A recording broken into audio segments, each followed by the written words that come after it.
But the senator, while indoctrinated, could not explain his toxicity.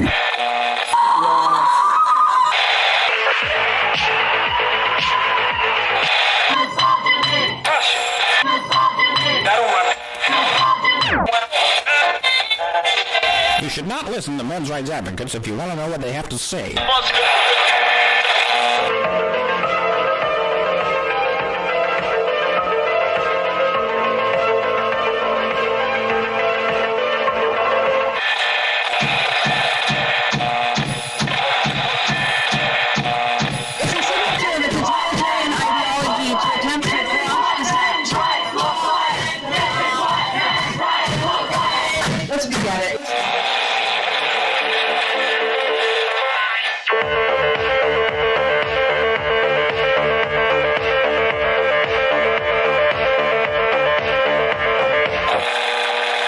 Number ZZ9 plural Z alpha. Number ZZ9.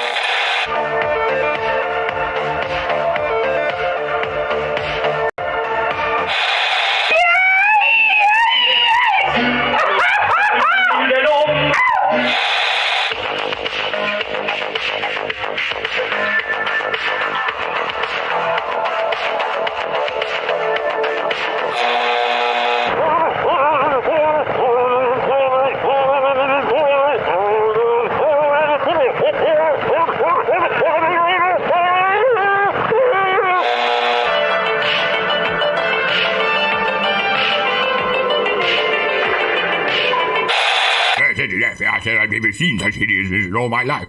Listen to all this, Yeah, couldn't agree more.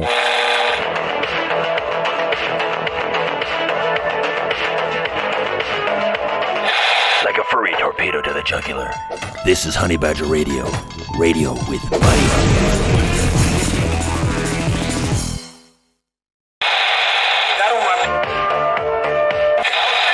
But the senator, while indoctrinated, could not explain his toxicity.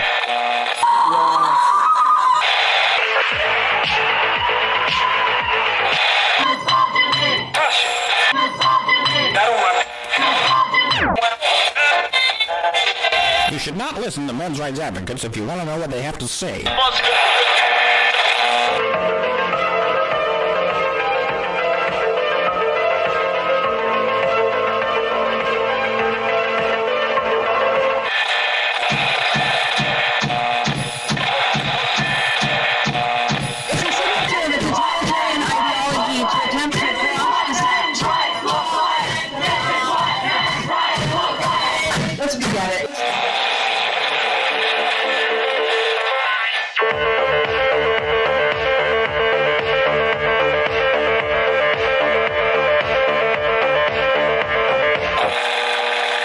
Number ZZ9 plural Z alpha. Number ZZ9.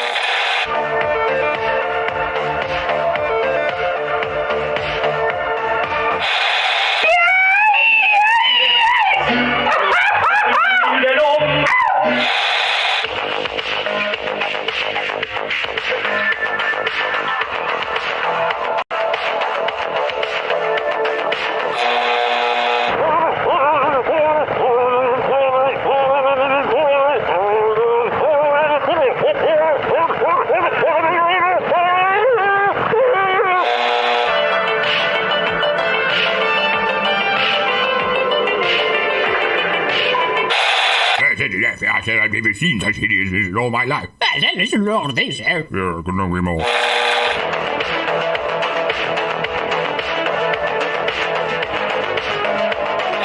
Like a furry torpedo to the jugular. This is Honey Badger Radio. Radio with Buddy.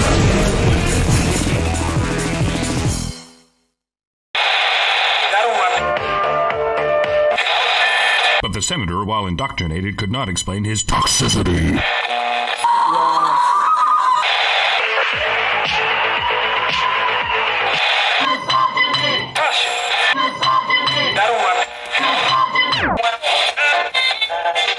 You should not listen to men's rights advocates if you want to know what they have to say.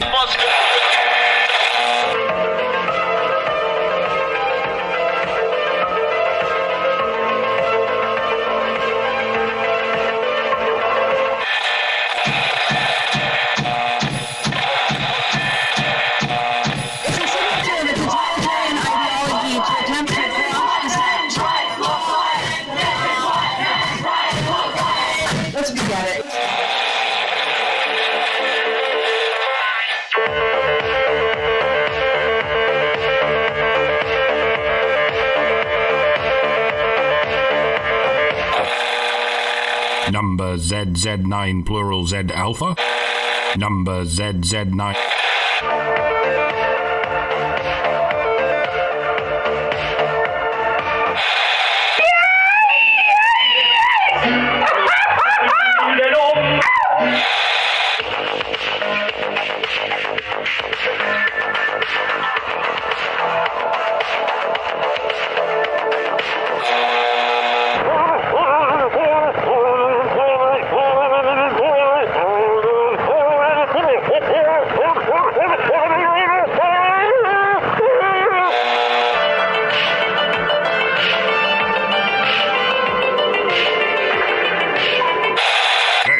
I said I've never seen such idiots in all my life. That is Lord, they say. Yeah, couldn't agree more.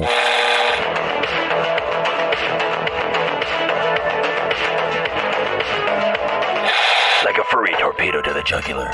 This is Honey Badger Radio. Radio with Buddy.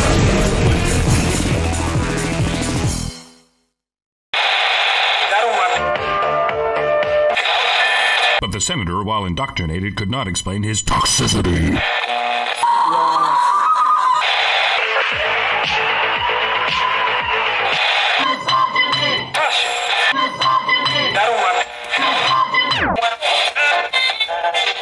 You should not listen to men's rights advocates if you want to know what they have to say.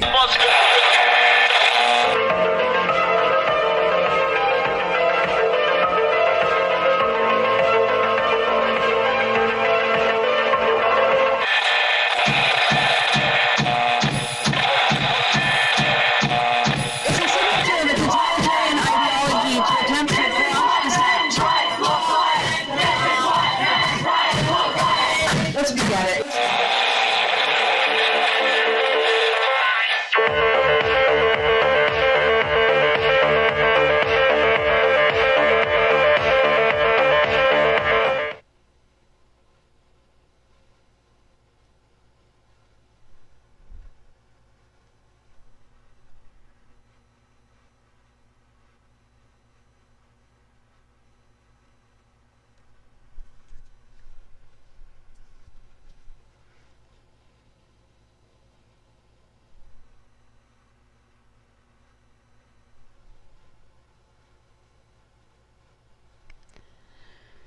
Hello and welcome to the HBR Talk 270 fiasco. This is going to be an interesting one, and yes, I put the picture in the image first just to make a point here. So for my co-hosts, it's the third link in the live show. What's up on the screen right now is the second picture, so you have to click the right arrow to actually see what's behind our heads in the screen for everybody to see here. So our title tonight is "I'm the Victim, She Cries as She Stabs You Again." I'm your host, Hannah Wallen, here with Nonsense Annihilator, Lauren Brooks, and the personification of perceptivity, Mike Stevenson. And tonight, we're going to look at a couple of examples of cry bullying. But before we get into that, we got to do what we got to do. As always, Honey Badger Radio dishes out a smorgasbord of thought-provoking discussions, and as experiences both recent and long past have demonstrated, the provoked thoughts are fighting back. They've made it clear that for people like us, relying on third-party payment platforms like Patreon to fund our work is treading on thin ice, or building our house in a path of a rapidly growing wildfire. But we are not victims of this. Instead, we strongly encourage our supporters to switch at least their support for us to feedthebadger.com, the most stable way to help us out. And if you want to tip us directly, instead of relying on any social media platform's tip jar, the link for that is feedthebadger.com/justthetip. And as always, I'm looking at the chat and I shouldn't be. You just described my sister. I'm so sorry. As always, the same risk applies to our social media platforms, which is why you should further provoke the thought police by tracking our thought-provoking discussions on honeybadgerbrigade.com, where you can find your way to all of our content, as well as a link to feedthebadger.com in the drop-down menu at the top of the page. And with that, tonight we're going to kind of drop down to the level of gossip column. Not because our standards have been lowered, but because there's a double standard we need to discuss. One of our two examples involves a writer who was just fine with publishing a hit piece about a popular TikTok channel and directing a lot of hate and anger that TikToker's way because he was a man who said things she didn't like. But didn't like having the spotlight turned back on her, didn't like receiving backlash for her opinions. The other is a vengeful ex-girlfriend who may have just accidentally canceled herself in an attempt to smear her ex. And everybody knows who that is. You don't need to see her face anyway, right? Like, she posted this picture. This is in her Instagram. This is, and the comments are interesting here because we have, one guy says, see, this right here is exactly why bro had to clearly communicate his boundaries. You can't make this up. And the next comment is somebody saying, this girl's comment section is the new hangout spot for incels.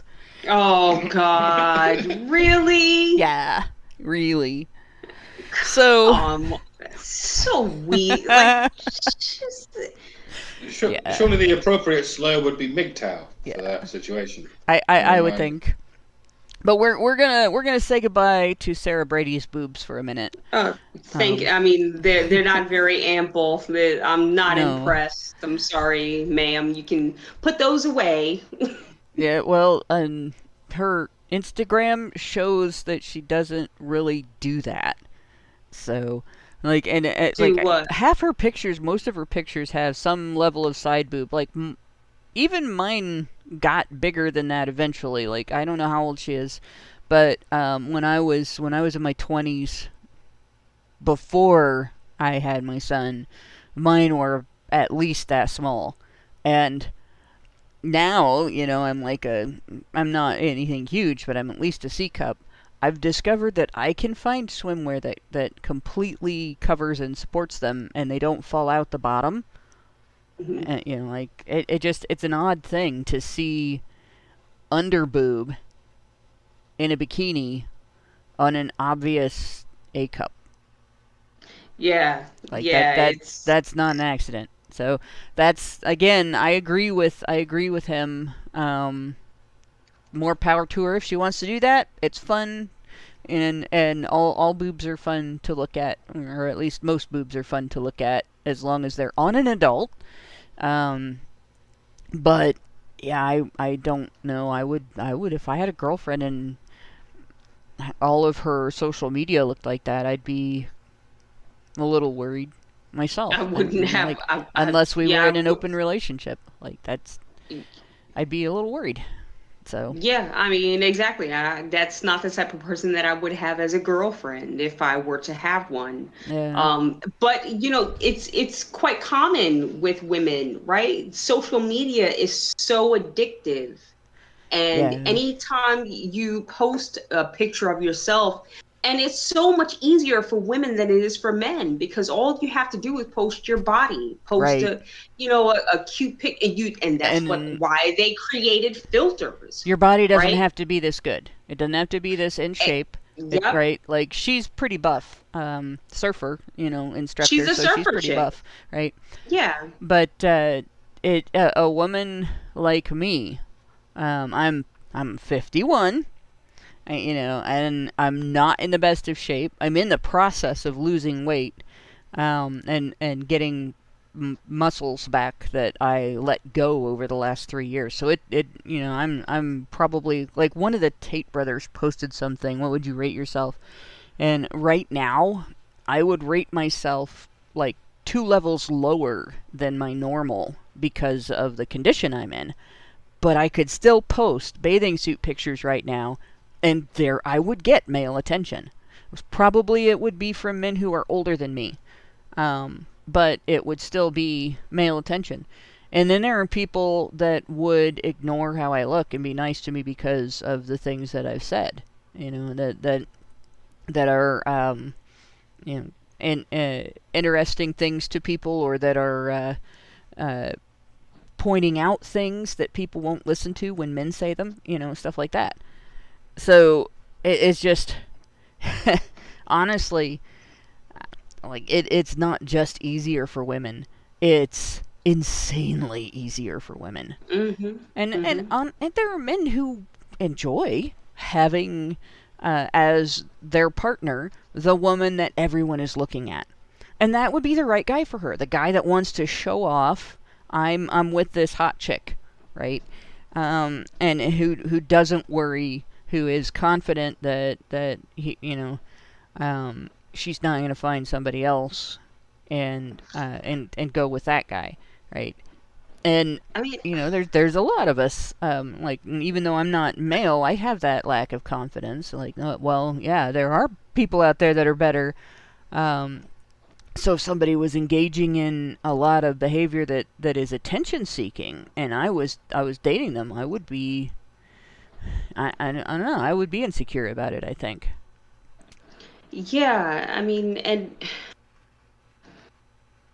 there's just, the whole thing is like social. This is why you hear people say things like women shouldn't have social media, or they shouldn't be on social media. And God damn it, if I'm hard pressed to find an argument as to why this shouldn't be the case. Yeah. I mean, this is what women do. They are attention seekers. And if you're in a relationship with a woman like this who constantly feels the need to post, even if it's just mundane pictures of you, Right. you know what I mean? I just don't understand listen, no, I understand it, but I kind of, I guess, reject this whole idea that you need to post every piece of your life on social media. It's you're seeking some kind of validation, and that's all it is. Even that's, there's different ways to do that. Like when I went to the Renaissance Fair with my husband, I took a lot of pictures. When I went to the zombie walk in Yellow Springs with my husband, I took a lot of pictures. Most of the pictures I posted were pictures of the festivities. This is what we saw when we were there. And so people who were not there, this is what we saw. We've gone to car shows. I used to have a social media site that I posted on, that it's not social media anymore. The new owners, when they bought it, they converted it to, I say new, this happened clear back in like 2013, 2014. They converted it to like a tabloid site. I think they were trying to be the next BuzzFeed. It really kind of sucked.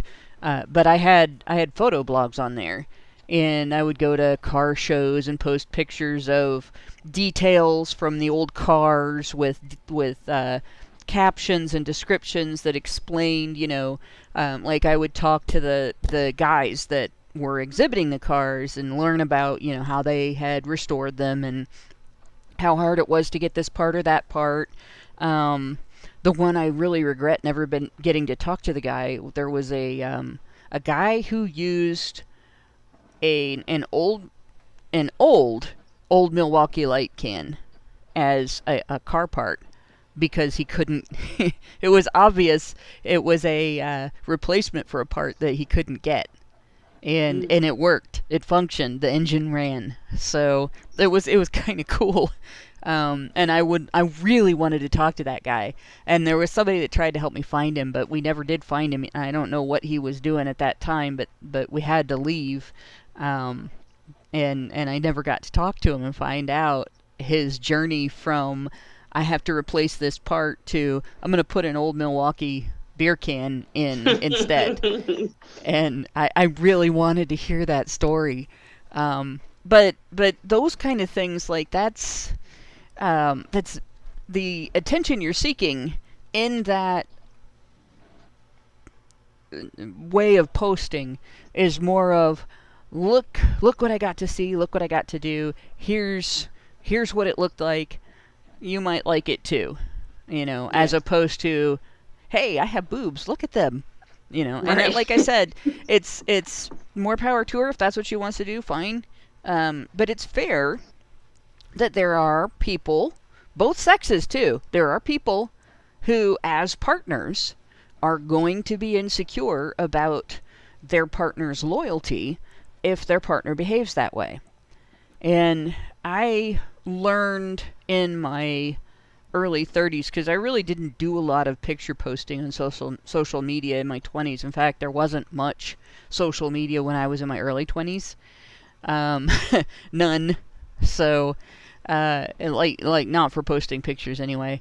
And when I did post pictures, I figured out pretty quickly that I got attention I didn't want. And so I changed what I was posting. Like, I'm not going to post a bunch of pictures of me, because if I do, I'm going to get attention from people who expect me to be interested in intimacy, or at least flirting, and Right. I'm not. So there you go.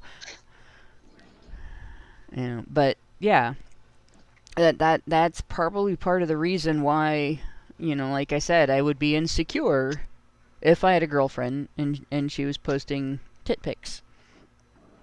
So, but in any case, in the Daily Mail article, if we go about halfway down the article, to the line, "Brady spun her posts as a warning to all girls." Right below that is the post where she showed the image of his text. And I saw in the chat that there's been an update with context, that that particular text was actually from a couples therapy exercise. Oh, And, God. so, Oh, God. So this They're was not even married. Hold Yeah, on. yeah. They're Why not, are you they're in not couples even therapy? married. Why are you in couples therapy? Jesus. Yeah. I mean, So other and context that I'm aware of is that she was in treatment for bipolar disorder, so that doesn't entirely surprise me. No, absolutely not. But, anyone who's been married will tell you that marriage therapy is like the last, it's like the last stop resort. on the train. Exactly. So, but they're not even married. They're just dating. Right. This is sick. This is psychopathic. This is some sort of codependent relationship that I think that he used to entertain in his past, but he's coming into some kind of enlightenment, right? There's a series that he did, I think it was on Netflix, and it wasn't a series, but it was just like a basically a movie about him going to his therapist. Yeah. And it was so wonderfully done. Oh my God. I wish I could remember the name of it right now. I'm going to look it up when I have a minute, but I recommend that everybody really watches it. But it's a beautiful story about his transformation into, owning who he is and becoming himself, right? And just accepting that this is who he is, and you don't have to accept the abusive people in your life just because you are this famous Hollywood star, right? Yeah. Like you are a person first. Yeah. So, well, and it's only just occurred to me that therapy is the religious equivalent of confessions. yeah. I'm sure I'm not the first person to point this out anywhere on the internet, but it's the first time it's occurred to me, like just now. This is why therapy is something that men would rather kill the son than go to. Yeah. As does that mean? And it's when it goes all the way to Hollywood, it's like everyone in Hollywood has a therapist. Mm-hmm. It's like I say, it's like a priest. It's like someone behind this weird chain that you're obliged to tell everything to, and they take it all on board and basically do nothing with it other than reassure you that you're fine now. Yeah. There's different qualities of therapy that you can find in the world. Like there's the talk therapy that people are the most familiar with, where that's portrayed in movies. You're laying on the couch or sitting on a couch or chair talking to this therapist, and all they say is, "And how does that make you feel?" After everything that like that exists, right? It's almost useless to almost everybody, unless you just need a sounding board for your own self-assessment. But there's other therapy out there that is, it's hard work. And that is when you go in with a problem and a list of excuses. And the therapist forces you intellectually to confront every single one of those excuses, break it down, tear it down, and realize that it's just a fake excuse. And then find what you really need to do to fix your situation, and how you are responsible for your handling of this problem, even if the problem is something that is partly out of your control, like you have a chemical imbalance, or you have post-traumatic stress, or you have a like for me, I had roid rage. We didn't know that's what it was, but it was still a high intensity, unpredictable emotional state that was recurring and intrusive, and interfered with my engagement with other people on a rational level, right? And one of the first things, I didn't go to a therapist that was born and raised in the United States. I went to a therapist that immigrated here from Korea. And I think that was my saving grace, because the first thing that he got across to me was that we were not going to work on how to make me comfortable with being angry. We were going to work on how to give me tools and make me responsible for how I behaved, regardless of how angry I got. And that's really what I was looking for. Because hurting people is a terrible thing to have to remember for the rest of your life. Whether you hurt them physically, you punch the shit out of somebody, or whether you said something, that one thing that takes a person that is 6 feet tall and bulletproof and turns them into a 6-inch tall wilting flower, right? Like that is a terrible thing to remember doing. And so, I want to have as few memories like that in my life as possible.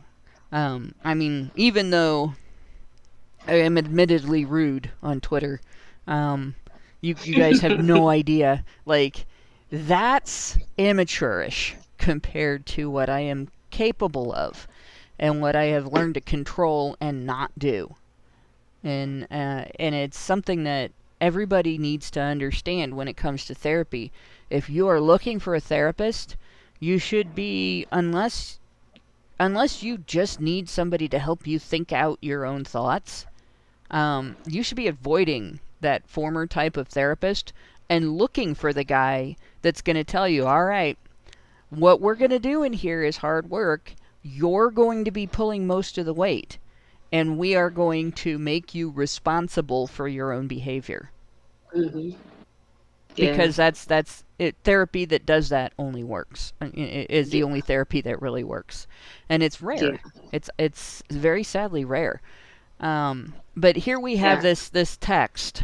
Wait. So just before, if anyone is interested, the name of that movie is Stutz, Stutz. Again, I cannot recommend it highly enough. It is a beautiful story about a person and their therapist, and the stories and the questions that are asked. Right? It's just, it really makes you. It made me sit back and think about just life and what's really important. Yeah. Well, I definitely am gonna watch it now. I wanna see. And it looks like, I just looked it up. The name of the movie is the name of the therapist. The therapist, yes. it says Phil Stutz is one of the world's leading psychiatrists. He's helped countless patients over 40 years, so he's had a long career. That's a good thing to know. I watched it. I fell asleep and I don't remember anything.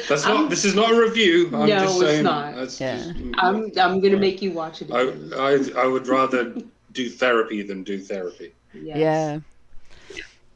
But so I'm going to get into what he asked of her, because this is not unreasonable, and I'm looking at this from the standpoint of having experienced, like I said, an embarrassing type of attention. I didn't feel harassed when people tried to flirt with me when I posted cute pictures.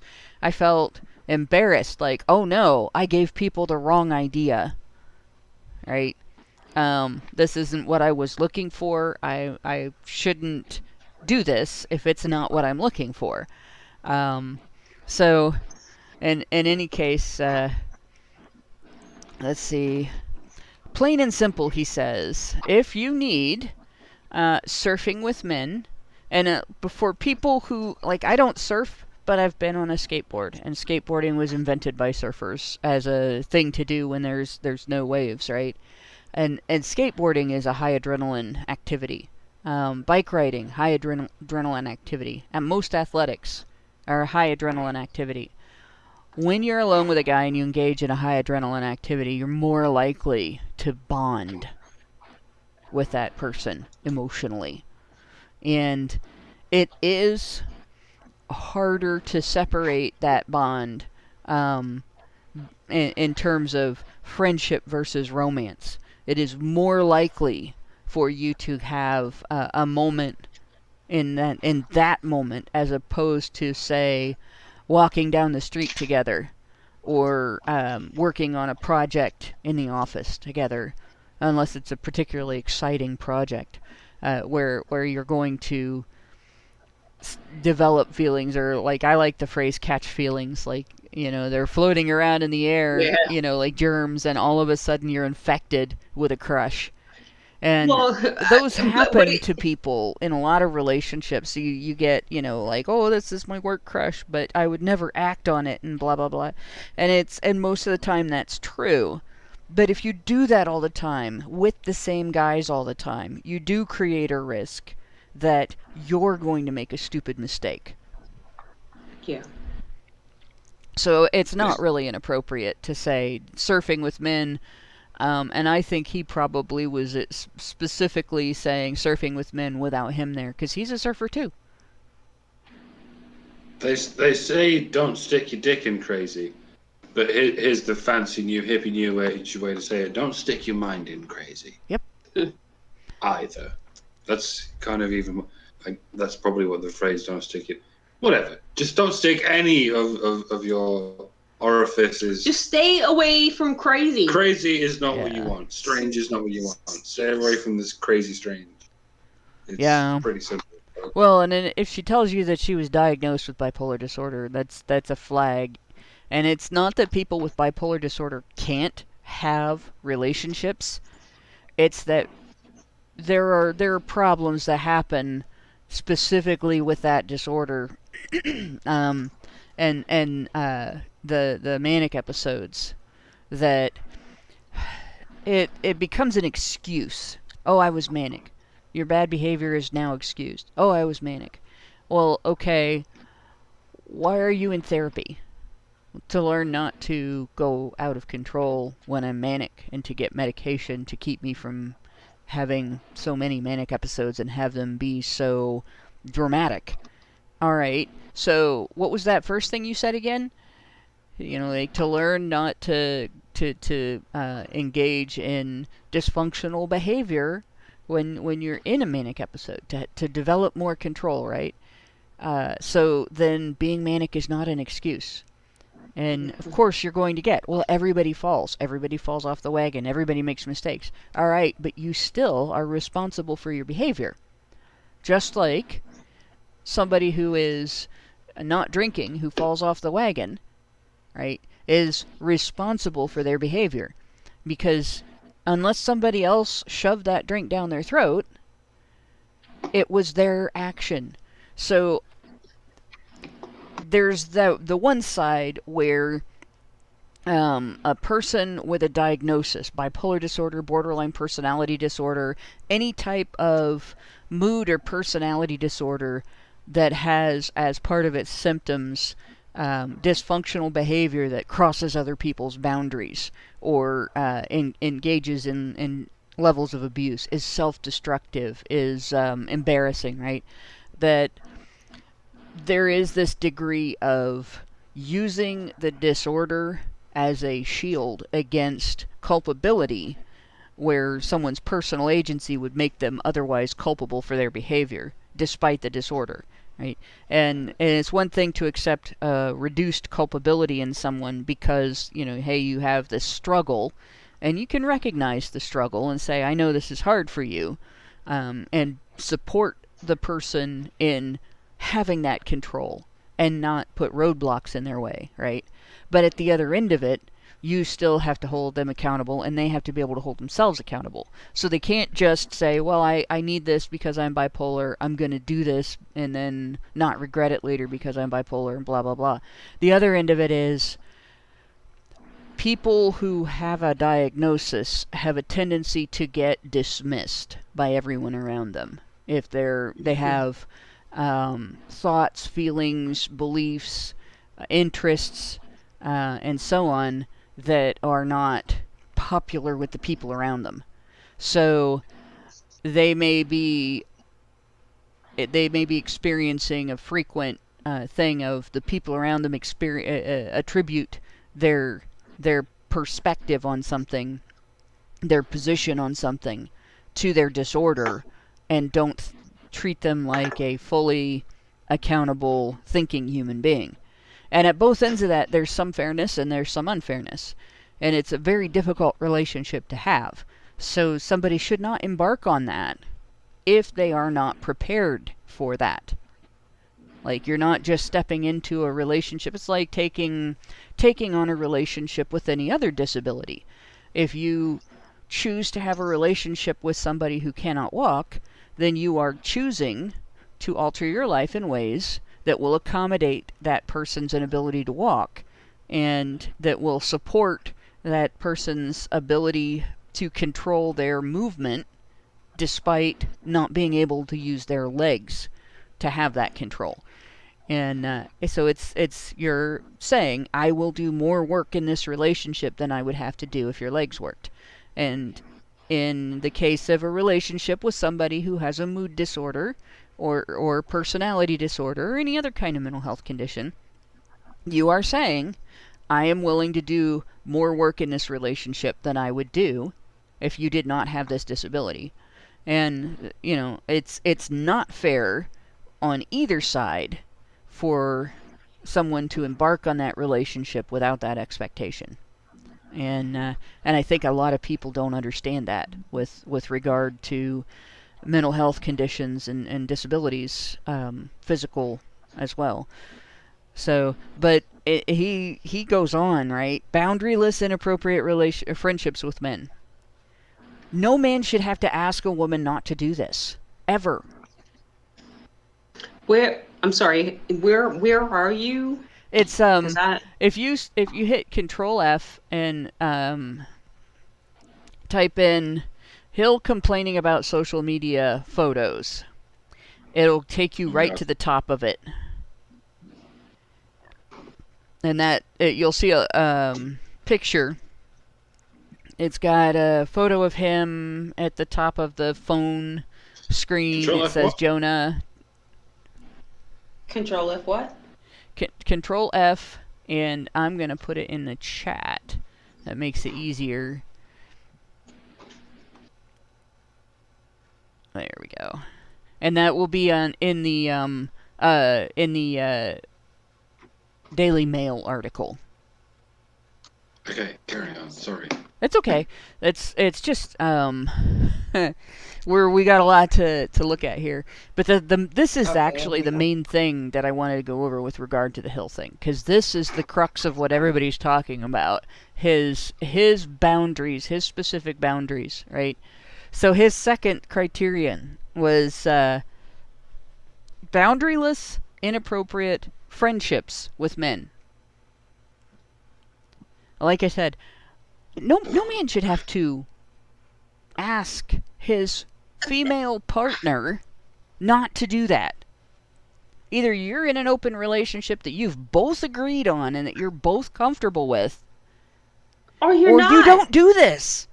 Right. I mean, that's it. It should have ended right. It should have been bullet point number 1 and period, point blank. And I'm sorry, I don't think he should have felt the need to explain himself in bullet point fashion as to why he felt uncomfortable with her behavior. Because again, any woman who is serious about having a relationship with this man or this person or whomever, you don't do things like this. This is advertising for someone else. Yeah.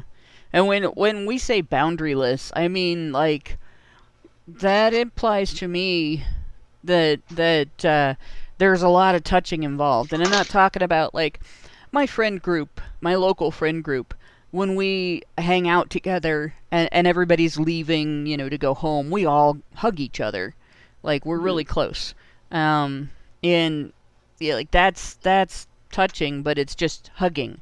Like, you won't find me sitting on the couch next to one of the guys in the group. Yeah. Where we're, like, right up against each other. Like, I just don't. Because I wouldn't feel comfortable either around my husband doing that. I think it would embarrass the guys. And I think that my female friends would be upset by it. Yeah. Some more than others, but all of them, one way or another, would be upset by it. Like, and it's just like, this is like normal married behavior. You hang out with people and you have very specific ways in which you can be close to your close friends, and very specific ways in which you're not. Right. And it just, some of the pictures, like, if I'm not going to go through her whole Instagram and start critiquing the pictures, but there's a lot of pictures in that Instagram that have been taken by somebody who views her as a beautiful woman, and is not necessarily enamored, but affectionate. Just, you can see, as a photographer, you can see the aesthetic appreciation, the affection, the capturing candids of somebody that is dearly valued. Whether it's loved the way a friend is loved the way the girl next door that you treat like a little sister is loved. This person loves her that took these pictures. So and they're not selfies. Not most of them. A lot of them are selfies, but not most of them. And so it's I don't know, it's just kind of, I hate to try to analyze it too much because I don't know the people involved personally. But again, it's kind of interesting. Like, I have pictures of some of my female friends that I went to college with that are like that. Because we do love each other very much, like sisters. And you can see in those pictures that we do care deeply about each other. The pictures that I take and the pictures that my friends have taken of me. That we're presenting the person that we see and the person that we love. And that's that closeness. If your partner isn't part of that closeness, it can be threatening. Like, and my friend group is mine and my husband's friend group. And each one of us has friends within the group that we're closer to than others, that there's overlap, and then there's, like, if you drew a Venn diagram of it, there would be parts of the circles that were outside of that overlap. And that's normal too. But it's just, I can see why he would be, when you say inappropriate relationships with men, I would assume that he's talking about things like, you fall, he catches you, or you are hiking together and who's the person helping you up the slope and stuff like that. anything like that. Like, I don't hold hands with my male friends. I don't even hold hands with my female friends. I mean, That kind of thing. Let's be real. This is not what they're doing, okay? This is not the kind of behavior that he is questioning, right? She's likely spending time with these unknown men, questionably, right? In compromising situations that he's not really comfortable with, or there's no real, like, there's no, there's nobody watching what's going on. There's no, it's just wild abandon, whatever the hell they're doing. And it might be his paranoia, right? Okay, because that could be, listen, if my man was off with some strange woman in a hotel room or in any other situation and I wasn't sure of what was going on, I would be suspicious. Yes. Does that mean that I wouldn't trust him? No, but that's because I have a different relationship with my partner. Yeah. Right? And clearly she does not pass the trust level that he feels comfortable with for her to be going out and doing all of these things. And does he even really need a reason? I mean, geez, if she's supposed to be in a relationship with him, what's she doing hanging out with other guys? Yeah. I mean, listen, there's one thing. All right, surfing, okay, if you're having extracurricular activities and that's what you do, all right, fine. Then it should be just that. There shouldn't really be any mystery around what's happening there. And if she's not making him feel comfortable with her extracurricular activities, then of course he's got a reason to feel suspicious. Yeah. I can't imagine if I said to Mike, oh, hey, yeah, no, I'm just going to go out down the block for a little bit. I'm just gonna go. It's my friend. It's this guy that I know, and I'm. You don't have to come, honey. I'm just gonna be right there, and just don't worry. I'll be back in a couple of hours, and then I come back all drunk and high or whatever. You know what I mean? Yeah, that would be. Well, see, that's the other thing. Like, okay, I think everybody knows by now. I really love my husband. I've talked about him in a lot of different shows, and I've talked about ways in which he inspires me and everything, right? Mm-hmm. When I meet somebody that I think is really cool, and I like that person, and I want to hang out with that person, I want them to get to know him. Yeah. Right? For one thing, if it's going to be a cool experience hanging out with this person, I want to share that with my husband. I don't always get to. Once in a while, I've met up with people, to have discussions. Like, I've met personally with some of the patrons from our group and everything, and have not had the opportunity to bring my husband along. But I've also introduced him to some, and especially like I took him with me, my husband and my son, to ICMI 2019. And I was hoping to get to introduce him to more people, but we ended up working like 16-hour days the whole time, all three of us, and that didn't end up happening. But it would be weird to just separate a friendship like that. Well, I'm friends with this person, but my husband can't be. I want people to know what a cool guy he is. Yeah. And like I said, if I'm gonna have fun, I want to share it with him. We met playing Dungeons and Dragons, and I've been a tabletop RPG gamer for most of my life, and so has he for most of his life. But it's not as much fun without him now as it was before I knew him. And I don't know if that translates into all kinds of activities, but like I introduced him to photography, and he's good at it. Like he picked it up like that. And he introduced me to working on cars, and I'm not picking that up as fast as he picked up photography, but it's a more involved subject, so it's closer to being in medicine than to an art. But in any case, like, there's a lot of things that we did individually before we got together that we introduced each other to and shared together because we're excited to show each other things that we think are interesting or fun or useful or any combination of those things.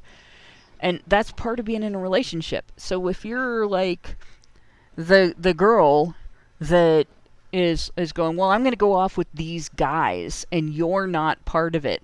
Like, if those guys are really awesome guys, why would you not want your male partner to get to know them and be friends with them?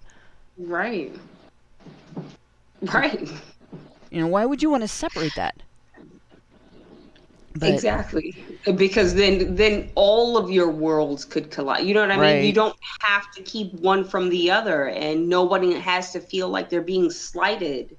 You know, it just makes all the sense of the world, unless you're an unscrupulous bitch. Right. And you've got ulterior motives. An attention seeker, at the very least. Yeah. At the very least. At the very, very least.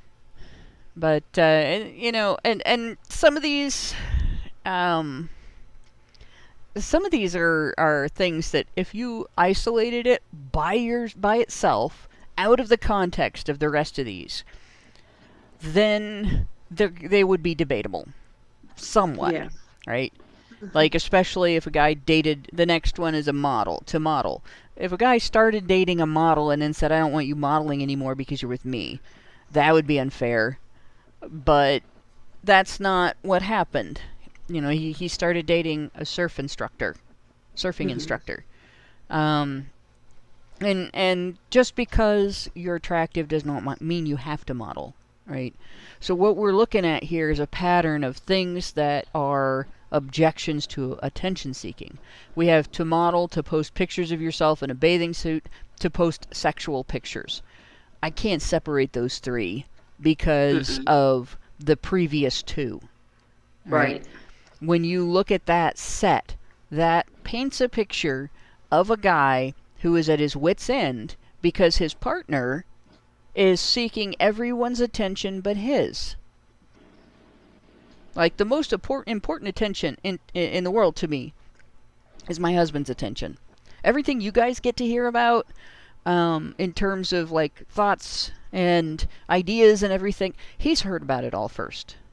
You know, in one way or another, I've talked things out with him, and you know, somewhat as a you know, feedback sounding board. Like, am I crazy thinking this, or, you know, is this reasonable? And there have been times where I've come up with stuff that you guys have never heard about because he's asked me some questions about it, and I've said, well, you know, maybe that's not right. Maybe I need to think about this some more. And, you know, so it bugs me. I know a lot of women would be like, well, modeling's not unreasonable. Not by itself, no. No. But in a pattern of behavior? Yeah. Right. And again, I mean, there's a lot that we don't really know about this whole situation and their expectations of each other, right? Because if Jonah was looking for a woman to marry and settle down with, presumably he wouldn't expect her to also be earning money. So modeling to flip a paycheck really, and he's got the cash. Yeah. He is absolutely breaded enough where he can have a wife and she doesn't have to do a goddamn thing. But, you know, so if he wants someone that doesn't have to work and doesn't have to go out and sell images of their body, their naked or nearly naked body, you know, I don't understand what the problem is there. You know, that's his preference. But if that's what she wants to do, then that's what she wants to do. And listen, she belongs to the streets. Okay, let her go.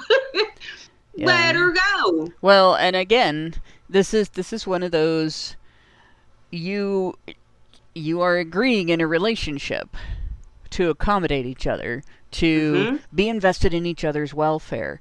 Right. If it is important to you as an individual, if you're female or male, doesn't matter. If it's important to you as an individual to garner attention from people outside the relationship on a grand scale for the sake of having that attention, so you're going to post your bathing suit pictures or your athlete moment pictures or whatever, you're going to be a performer of some sort. All of those things are okay, but you want to seek somebody in the relationship, to be in a relationship with, who is comfortable with that, not somebody who is uncomfortable with it. And you should at least want to include that person in your choices, in your behavior, your life, your relationship with the public. So if it's not something that your prospective partner is willing to share in and be part of and is comfortable with, you've picked somebody to engage in a relationship with who isn't compatible with you. That's a direct incompatibility, right? Right. And it honestly, it shouldn't be this difficult. It shouldn't require this level of conversation to hit that point. You should know at least within the first couple of months where you're at, you know what I mean? And I think that's giving it a little bit more time. I mean, listen, well, we're dealing with this generation, right? So it probably takes a little bit more time than that. However, I can't imagine. Hey, babe, I'm going to start an OnlyFans. How do you feel about that? Something sexism, racism, blah. Yeah, but no, but I love you and I want to be with you forever, right? But I'm going to OnlyFans because I want to make money. What do you think? Well, you'll be competing with the OnlyFans I was considering. Did you all know that was possible? Oh my God, I love you guys. Did you know there are men that have OnlyFans? No, you didn't, because it's not really a thing. What does that tell any of you? Oh my gosh. Yeah, and when you think about it, like that is one of those, you need to be on the same page in regard to these things. Like, when I did artistic modeling, for instance, I didn't go by myself. My husband and I went together and hung out with this artist, really cool guy, painter. His studio looked like it was straight out of some 1970s film about an artist's life. And we had a blast talking politics and comparing photography to painting and everything. But I wasn't going to do that alone. It wasn't just going to be me, and it was not going to be a very public thing where all the pictures ended up on the internet and everything. Like, and then to this day, it's very hard to find anything from that, aside from the few things when you do an art set like that, there's 100 rejects for every good, everything that the artist is truly satisfied with. And so you get, a lot of stuff that ends up in the bin, and a few things that end up on somebody's wall. And so those are rare. There's like 2 or 3 paintings out there, real big solid, like paintings. And in at least a couple of them, I'm not sure you'd know that I'm the subject. In one of them, you definitely would if you knew me back then. But in a couple of them, you couldn't be 100% certain that I was the subject. So, like, these were things that were not like OnlyFans, not pornographic, right? Not even necessarily nude, but and they weren't things that I did alone. And I look at this, and I still had a lot of questions before I did it. I think I kind of grilled my husband about this before I did it. I was like, "Are you sure you're okay with this? Is this going to be? I don't want you to do this to say you're okay with this just for me, because there's other ways I can go out and model or do whatever and have the same experience. Like there's art classes and stuff like that do clothed modeling and stuff, and I did that when I was in college, and then I'm a photographer, so I could just set up a studio here, and it was like, no, this is going to be interesting. Let's go do this. And as soon as it was okay, this is going to be interesting. Let's go do this. Then it was all right. That's how you have to deal with that kind of stuff. If he'd have been like, I don't know, I don't like this. This is bothering me. That would have been the end of the story. Because it wouldn't have been fun if he was going to be upset about it. And our friends are artists. A lot of our friends are artists. We are kind of all grouped together around art and gaming. So like half my friends are photographers, half my friends are gamers. Some of my friends are performers. I had a friend, I still would call him a friend. We just haven't had contact with each other for a long time, partly because of COVID, that was part of a belly dancing troupe I went and did pictures for a while. That's the kind of, I guess, bohemian group I'm with. And there still is a set of rules that you don't have to speak them, but you follow them anyway, where you check your partner's, consent, basically. Because you're not just one person and them one person anymore. You're a set of people. You're a partnership. And I don't understand why so many women don't understand that. Yeah. But I'm gonna move to the next thing, because this was quite an interesting one. Friendships with women who are in unstable places and from your wild recent past, beyond getting a lunch or coffee or something respectful. So the unstable places thing hit me because I had some friends when I was young that were very different from me. That there was one friend I hung out with when I was in school that every single time we went any place or did anything, I got hurt. Whether it was a physical injury, whether somebody was mean to me or did something scary, there were some profound ways in which I got hurt around her.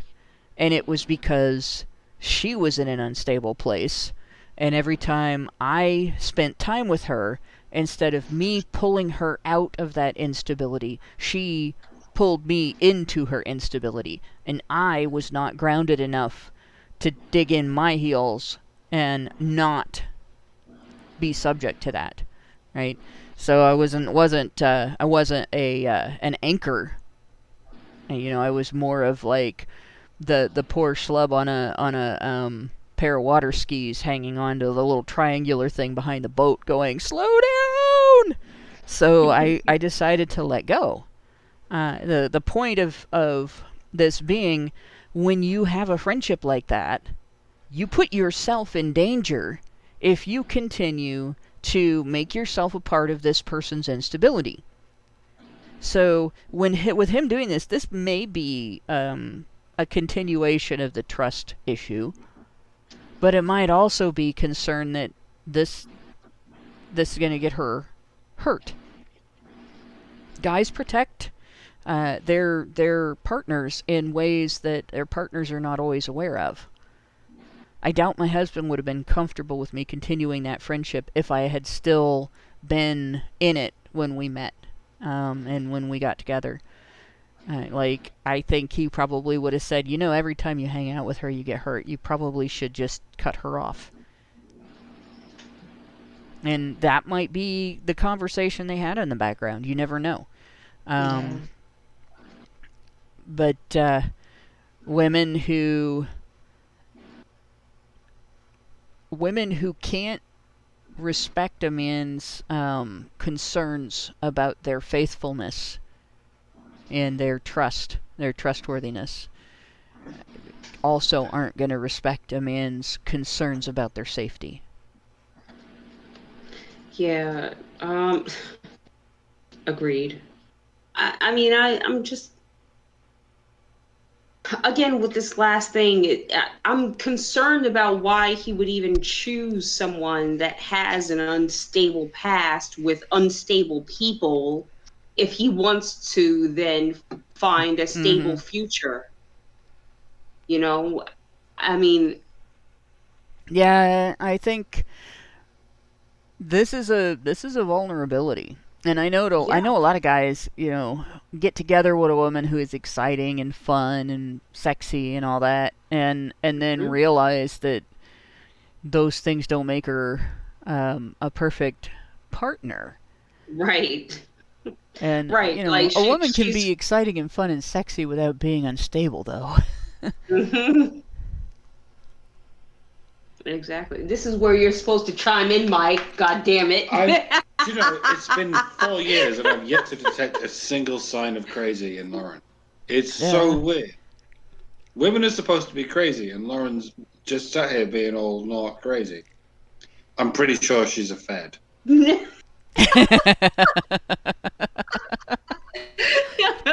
That's my advice. See, the obvious thing for a fed to say is that I'm not a fed, so I won't say I'm not a fed. Exactly. Yeah. I'm sat here in a fed's house. Pretty convinced that I'm sat in a fed's house. You're pretty comfortable, though, aren't you? She treats me good for a fed, I've got to say. Yes. So, here's the thing. This guy just turned 39. Being a fed. You guys are adorable. So, what we're looking at here, this image is from last year. 2 years ago, actually. This year, he's 39, so he would have been like 37. Which, so he's a millennial? No, that's not right. He's at the end stage Gen Xer, maybe beginning Gen Y. Like the younger siblings of Gen Xers probably didn't grow up with as much outdoor without the parents' time as, say, my age group. I was born in 1972, so I'm about 11 years older than him. Clearly, he's led a comfortable life, right? Because he came to the Hollywood scene pretty fluffy and very comfortable. Well, and he grew up in Hollywood. I mean, like started acting during his youth, his teen years. Right. So you're looking at somebody who didn't get a chance to have a normal growing up process around dating and relationships and stuff. He may just not have been mature enough at the start of their relationship to realize, that his ultimate plan in dating, which is to find a life partner and become a family man, for him, like what he described to her, it wasn't compatible with the woman he was dating, right? But he's obviously developed that maturity, and the reason that I will say that is this last bit here. If he had started out with "if you need," and then he says, "I am not the right partner for you.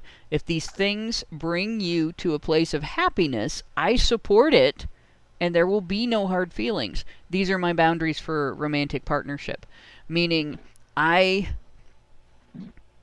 for me to have intimacy, need to know that you're going to be loyal and monogamous with me, and not put yourself in danger with unstable women, other women who are unstable, and engagement with men who may be there to tempt you to cheat, right? That's what he's basically asking.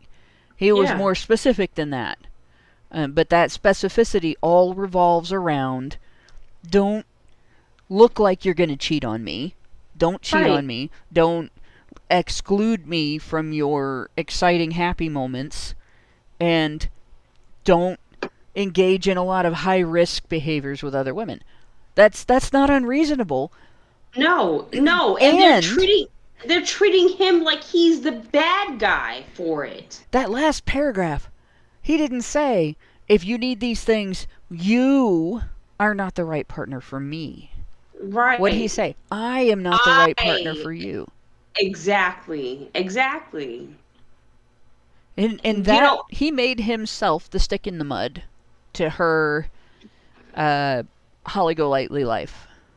It's basically the self-actualization and the self-realization of it's not you, it's me, right? Like, you don't mesh with my lifestyle, so maybe you need to go. Yeah. You know, and he did it in such a respectful way. Like, he didn't shame her for what she was doing. He didn't call her a slut. Saw no expletives, right? No 4-letter words that one might call a woman in this position who felt it necessary to go and put herself on display for public consumption, right? He chose none of those words to call her. He was so respectful in this. And for this to be turned around and kicked back in his face as if he is the problem is just the goddamn, if it is not the personification of what society is doing to men. It's like, there's never enough. You can't be docile enough. You can't be complacent enough. You can't be accepting enough of these women's behavior, right? There's nothing that you can do. Just forget it. I don't understand why you do it at all. Just forget it. There's no level at which you can accept a woman's fuckery that will make it acceptable for you. Okay, this is a good guy. No. Well, the thing that strikes me about it is how much he took responsibility for this and absolved her of responsibility to this. Exactly. Right? So she met him and he met her. Like, they had to have gotten to know each other. And obviously, like, yes, he dated a woman he's incompatible with. She dated a man she's incompatible with. And he took responsibility saying, I'm the stick in the mud. I'm not going to fit into your lifestyle. I should go. Not, you don't fit into my lifestyle, you've got to go. I don't fit into your lifestyle. I'm the fly in the ointment. Right? I should be removed. You've got you need to be with somebody that's more interested in the things you're interested in. Right? That's not bad. You should get away from me. Right? Like not me, I'm trying to tie you down. It's no, I think that you belong somewhere else. So you just fly, Robin, fly. Fly, Robin, fly. I'm sorry. Well, and it's just, if these things bring you to a place of happiness, I support it, is pretty openly non-judgmental. Like, this is fine. You know, there's nothing wrong with what you're doing. You're not the bad guy. Listen, I'm just gonna be, you know, I'm gonna be the ball and chain, and you don't want a ball and chain. So this is not a healthy relationship. That's fair. There's nothing unfair in anything he said there. And I would not have ever been as charitable as he was to this woman. Well, the thing is, you know, he was that charitable. Yeah. And what did she do? She turned around and accused him of abuse. Now, I want to say something else about it online. Right. Like posted it as if, oh my God, look at how bad this guy is. And not just that, but the timing. All right. Yeah. So Hollywood couples, like, they get publicity for everything they do off of everything they do, right? And that's, if you make movies, if you do something that you need to promote all the time, there's promotion that you do that's work, where you go out and you talk to the public and you do events and you get your picture taken and you smile for the cameras and blah blah blah, right? And then there's also this person just had a great moment in their life and the news is going to report on it, your name's in the media then. And they'll talk about the work that you've done in conjunction with, hey, your name's in the media right now. Your name's out all over the place, right? So your movies are going to get talked about. Your other work's going to get talked about, and that's cool. And so his wife just had a baby, and the way this has been presented is so dishonest.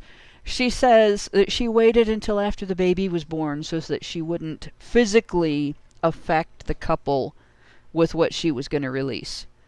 I call bullshit. Bullshit. Has she not ever heard of postpartum depression, for one thing? Like, you don't stop being hormonal after birth. You get differently hormonal after birth. So she's not sparing anyone anything by doing this. The only thing she is doing is now all the news is about her, and a great deal of the news about him is negative. So she basically just stole his baby's thunder. Yep. And that was not an accident. So one of the big symptoms of bipolar disorder, attention seeking. Mm-hmm. Attention seeking. Hello? How can you possibly get more attention seeking than to steal your ex-partner's baby's thunder with a pathetic attempt like this? That's sad.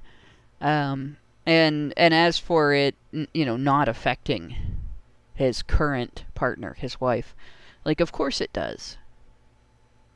I would be livid if somebody did this to my husband. Yeah, absolutely. And just so for clarification, because I'm reading about this woman that is now having his child, but is that his wife? Did he just transition that fast and marry this woman who's now pregnant or has had his child? I think when they got together very quickly. I think they're married. I might be wrong. They might not be married. But that was the other thing. She made a big deal about the turnaround time. But it's pretty obvious from these texts that this relationship was fizzling out for quite some time. Right. And so you're not going to have the rebound time from a relationship like this necessarily, especially if you've been in therapy with a good therapist that actually makes you confront your demons and wrestle them to the ground and take responsibility for your handling of them, even if you can't take responsibility for their place of origin. Then you're not going to mourn the end of this relationship for at least half the length of the relationship. It doesn't always work that way. Yeah. It's possible they were friends before too. They might have already known each other. Yeah, I mean, Hollywood tends to be a cesspool of who you're screwing and who you're about to screw next. So my husband and I were both each other's rebound relationships from very serious long-term relationships that were painful to end. And both relationships ended in very different, painful ways. And everybody predicted that we would not last because we were just a rebound relationship. Mm-hmm. We've been together since 1998. I don't know. I'm still waiting for the other shoe to drop. Yeah, you're really. So I mean, it can happen. You can have the person that you've always been compatible with. Sometimes it's that friend-zoned person, right? You're always in a relationship when they're single, or they're always in a relationship when you're single, and then all of a sudden you're both single at the same time, and you commiserate together, and then you realize, the reason these other relationships didn't work out was because maybe subconsciously, I was comparing all those people to how good this friendship is. Where can this friendship go? Yeah. That does happen. So, I wouldn't hold it against anybody being a fast turnaround time. I wouldn't hold it against her either. Like, maybe one of the guys that she goes surfing with is the guy that she should have been with all along. And here she is pining over her ex when maybe she should be looking around going, actually, all this time I've been more compatible with insert man's name here. Because I don't know who her friends are. And actually, he seems to really care about me, and I've been friend-zoning him for however long they've known each other. That's a very distinct possibility. In fact, I would call it a probability based on some of those pictures. Like I said, somebody is looking at her through the camera with some degree of love. It could be platonic, but it doesn't necessarily have to be. So there's that side. So I want to switch from this real quick because we've kind of covered what I wanted to cover about this. But the bottom line on this is here we have this woman, right, who had no real reason why she should have done this. Like, she's not a victim of anything. No harm has been done to her. She's been broken up with, and her ex moved on, and she hasn't. That's it. So she lashed out very publicly, shared out of context things, and twisted the story against him, and still came out looking like the bad guy, in my opinion. And I think a lot of other people on Twitter seem to agree with me. So we're now looking at the Mother Jones article. The Mother Jones article is the student journalist harassed for reporting on toxic masculinity. And that is... How many articles are there? There's two. Two. The Mother Jones. So when you look in the chat, in our chat, you'll see first there's at the bottom, there's like our little... my answer to Lauren, then there's the Instagram post, and there's Jonah Hill. I don't need information. Oh, okay. I'm just expressing my despair. Oh, no. This situation is a little different than the Jonah Hill situation, and it's encompassed in the early part of the article. So we may not go through the entire article. I'm going to skip the italicized text, even though it's like it's fodder. What I really want is this woman's story that she tells. So in bold print underneath that, you'll see, in my freshman year. And that's where I'm starting. In my freshman year, when I joined the student newspaper, I was just trying to get a feel for it. At the time, I thought, this would be easy. I'm a really opinionated person, and I have a lot of ideas and stories I want to write. So right away, she has just told you she is not a journalist. She's a commentator. I hate that. That's not journalism. Being opinionated is not journalism. Not. No, that's just being a woman. That's true. That is just being a woman. But I mean, Rush Limbaugh was opinionated. He didn't call himself a journalist. He admitted he was a commentator. What he did is commentary. Right? In my freshman year, I joined the student newspaper. Okay, so we're talking, I believe, about college. I don't think this was a high school kid. I decided to profile. Now, I'm sorry if people know this guy and I don't. I don't know this guy. I don't know if he's a great guy or an asshole or something in between. Probably more something in between. Most people are. But I'm hoping I'm not butchering his name. I decided to profile Lucas Parkter. I hope I'm supposed to pronounce the T. In my sophomore year. Because my friends and I would constantly see his videos on TikTok. So she's now a journalist reporting on some guy on TikTok. He was a senior at the University of Arizona and a former fraternity president with more than 100,000 followers. So where are we now? Oh Cloud my Chaser? God. Yeah, exactly. I gotta say, I don't do the tickety talk. I I know. don't understand those languages. I don't follow those follows. So 100,000 followers. What does that mean? And across what, the globe? I mean, Well, I would think. But yeah, it's a bigger channel than we are on YouTube. that's So insane. It's TikTok. insane. It's insane. And it's honestly, it's fucking infuriating, okay? Because there's a website, a Chinese owned and operated website that exists off of promoting these ridiculous, nonsensical, time wasting 30-second, minute, second, whatever videos of absolute bullshit that have nothing to do with your life. Meanwhile, there are TikTok accounts that exist that can teach you things. Yeah. But they don't promote those. No. Well, the big thing with this, I guess the big thing with this is, like, people are going to watch what they want to watch. I kind of suspect that a lot of what gets promoted by TikTok in the United States is based on the fact that a lot of young people in the United States have very short attention spans. Because before TikTok, there was Vine.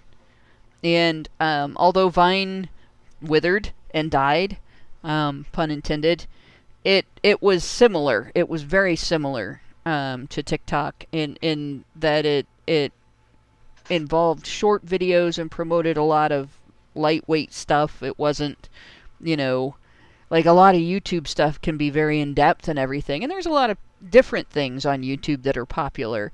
Tutorials for everything from how to make your eyes look bigger than they really are to how to repair the tie rods in a 1994 Plymouth Grand Voyager van. Because we actually looked up video to see how other people had dealt with the fact that they're very hard to remove after years and years of rust. So, like, YouTube is very broad in its categories, and so is TikTok.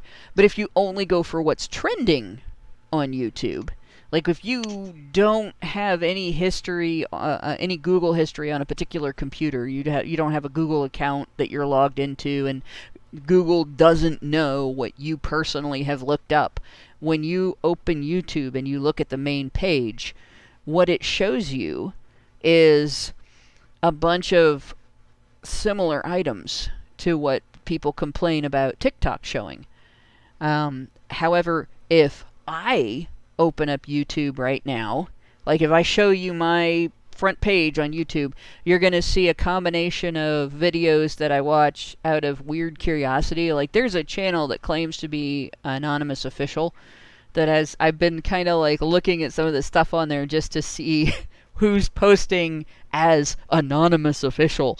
And it's interesting. It seems to be a Republican channel, but not always.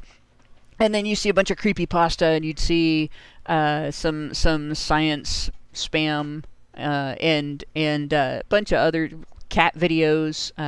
Like I follow this chick, the girl with the dogs that does pet grooming, because her videos are very therapeutic, I guess you could say, right? Like, just, she's a sweet lady, and she has cute little animals, right? So you won't see that stuff on my channel. Shush. You found? I found this channel that does, like, they do kitten rescues. Yeah. And so they bathe the kittens, like they give the kittens flea baths. And it's just, it's I don't know, it's got to be some kind of kitten ASMR, right? But like they bathe the kittens and they're just, oh my, it's right. Okay, I'm sorry, I had to go. Well, it's good. That's fine. But I mean, the point being, I'm skeptical of the idea that the promotion of crap from TikTok is directed by the Chinese government and not just Americans watch a lot of crap. right? Because I think we do. Why not both? You know? and I don't know, unless Google is also deliberately, it's possible, maybe Google is also deliberately trying to dumb down everybody in the United States with videos about stupid, there's a weird channel that they had for the longest time promoted, and they continued to promote it to me even after I said don't promote this channel to me. There's a thing you can click and say I don't want to watch this channel. And it's like called Cake Stories or something like that, and it's really fucked up. It's videos of cake decorating, but when you listen to them talk, it's this teenagery voice. It's like horror stories. And but it's not just horror stories. It's like horror stories about girls getting kidnapped and sexually assaulted and just like really fucked up, you know. I couldn't, it was a train wreck. I couldn't bring myself to close it until it got to a point where I was like, why the fuck am I listening to this? You know, I'm like halfway through the video going, this is just getting worse and worse. And there's been a few other YouTubers that have talked about this. That continued to exist for quite a long time, and when one would be taken down, there would be 3 or 4 more that would pop up. And they would post their videos, instead of titling them with a word title, they would use alt key code text. So you would have, like, you know, square, spade, you know, question mark, dot as their title, or, you know, other little icon, you know, dingbats. The title would be made of dingbats for old school font users, and it was just like nuts, right? And YouTube would promote that. So I don't know. It's just I'm skeptical of the whole. It's just China doing this trying to dumb down the public. I think it's too late for that. The thing that's insidious about TikTok that prevents me from being willing to use it is their data theft. Like, I know I'm giving Google my data, but the data theft from TikTok extends to getting your passwords for everything, and getting information from devices around you that don't necessarily have TikTok on them. You know, like nobody's opened TikTok using that device and stuff like that. I don't like that. That is actually sneaky. You know, Google can track everywhere I've been. The worst thing that'll come of that is I can't hide from anybody, right? But at the same time, you know, if I ever have to go to court and prove where I was, I'm gonna get my Google timeline out and be like, well, Google says I was here. So there's that. But this woman goes after this guy, and she goes, you know, he's got more than 100,000 followers. So, like, that's why I said clout chaser, because his videos are popular, and I think when you have that kind of popularity, it's either because your subject matter resonates with a group of people, or it's very entertaining and attention grabbing in the moment. It's like most of the cat videos I watch, a lot of the cat videos I watch will have hundreds of thousands or millions of views, because, I mean, who doesn't love cute little animals? Yes, right? Michael. What? You don't love cute little animals. I love them as much as one should love them. Right? From afar. Now, I'll be honest, I say this as a person who has actually been fascinated by the cuteness of an animal one moment and dropped it head first into a pot of boiling water the next. Lobsters are adorable, but they're delicious. Holy shit, are they delicious? Oh, man, give me some butter. Oh, good Lord. Yeah. Oh, yeah. I scared the shit out of my ex-fiance doing that, too, because I'm like, oh, look at the cute little eyeballs. And he's like, you're not going to be able to eat that if you keep that out. And I just looked at him, and I picked it up by the tail and dropped it in the water. Like, I don't understand people that eat fish eyeballs. That to me is just, I'm sorry, I don't know. If they tasted good, I would. They're high in omega-3. It's good for your brain. Yeah, they're But high. Lauren, you have to understand. Fish heads, roly-poly fish heads, fish heads, eat them up, yum. I don't get the reference, but I'm... Oh my god, you have to hear that one. You have to be... I think you have to be American or possibly Canadian and old. And other people will get it. The flip side of that was a song called "If I Was a Bicycle Seat" that you really should hear. But in any case, yeah. So this guy has all these followers, and she's mad because she doesn't like his content. Don't Join says, I get it. Anybody that ever listened to the Dr. Demento show back in the 80s and 90s will get it. But she didn't like his content. And I think his content had a combination. I suspect his content had a combination of being attention grabbing and actually being of a subject matter that she didn't like. So she says, his videos ranged from fitness content to digestible motivational tidbits to just flexing in front of his phone. Which probably got a lot of college girls to watch. Because I would have watched that when I was in college. So he also had Q&A videos where he answered anonymous messages from people asking him questions about how to deal with social anxiety, breakups, and even substance abuse. So to me, so far, this guy sounds like a pretty good guy. Yeah. He presented himself as someone who is provocative and bold. In one video, he said he had very little respect for people who were morbidly obese, but what was really so controversial about a fraternity kid being cocky? His content seemed like a big joke, to be honest. So just because somebody doesn't like fat doesn't mean they're a problem. And I will say this: just because some weight disorders are caused in part or entirely by other health conditions, glandular conditions and stuff like that, does not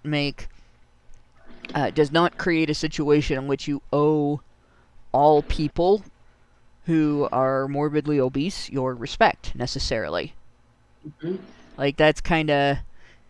that's a no-brainer. There are people that'll have that condition due to circumstances beyond their control and have limited ability to get out of that situation. And then there will be people who are that way through their own fault and could get out of this. And I've had people close to me in both circumstances. And I've had family members and friends who have gone to extreme measures to lose weight.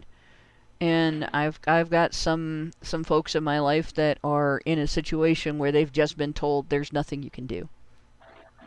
And I'm like, find a new doctor. But there's it's kind of, it's more of a, it's like when somebody says that to a cancer patient, there's nothing you can do, and you're like, no, find a new doctor. You don't want to accept that. Yeah. Once in a blue moon, there is a truth that you don't want to accept, and it doesn't stop being true just because you don't want to accept it. So, it doesn't make it okay for everybody else to imitate that, though, and it doesn't make it something that should be common, and it's not hateful to point out that people who can help it, would be more respectable if they bettered themselves, because that's part of the goal of being a human being, living your life. Part of that goal is giving your love to other people in a variety of ways, including things like having a job and engaging in your labor to provide a service to your community. That's love. You are invested in the welfare of your community in some way, right? It's not romantic love, but it's still love, right?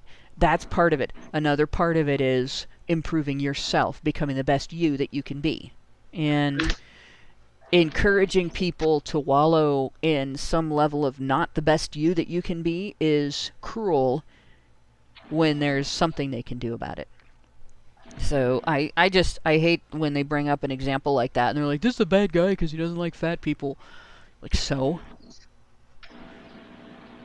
When I interviewed him in late August last year, I told him I wanted this to be conversation about his platform and his life. I didn't even know what I wanted the story to be about until I interviewed him. Anybody smelling some bullshit here?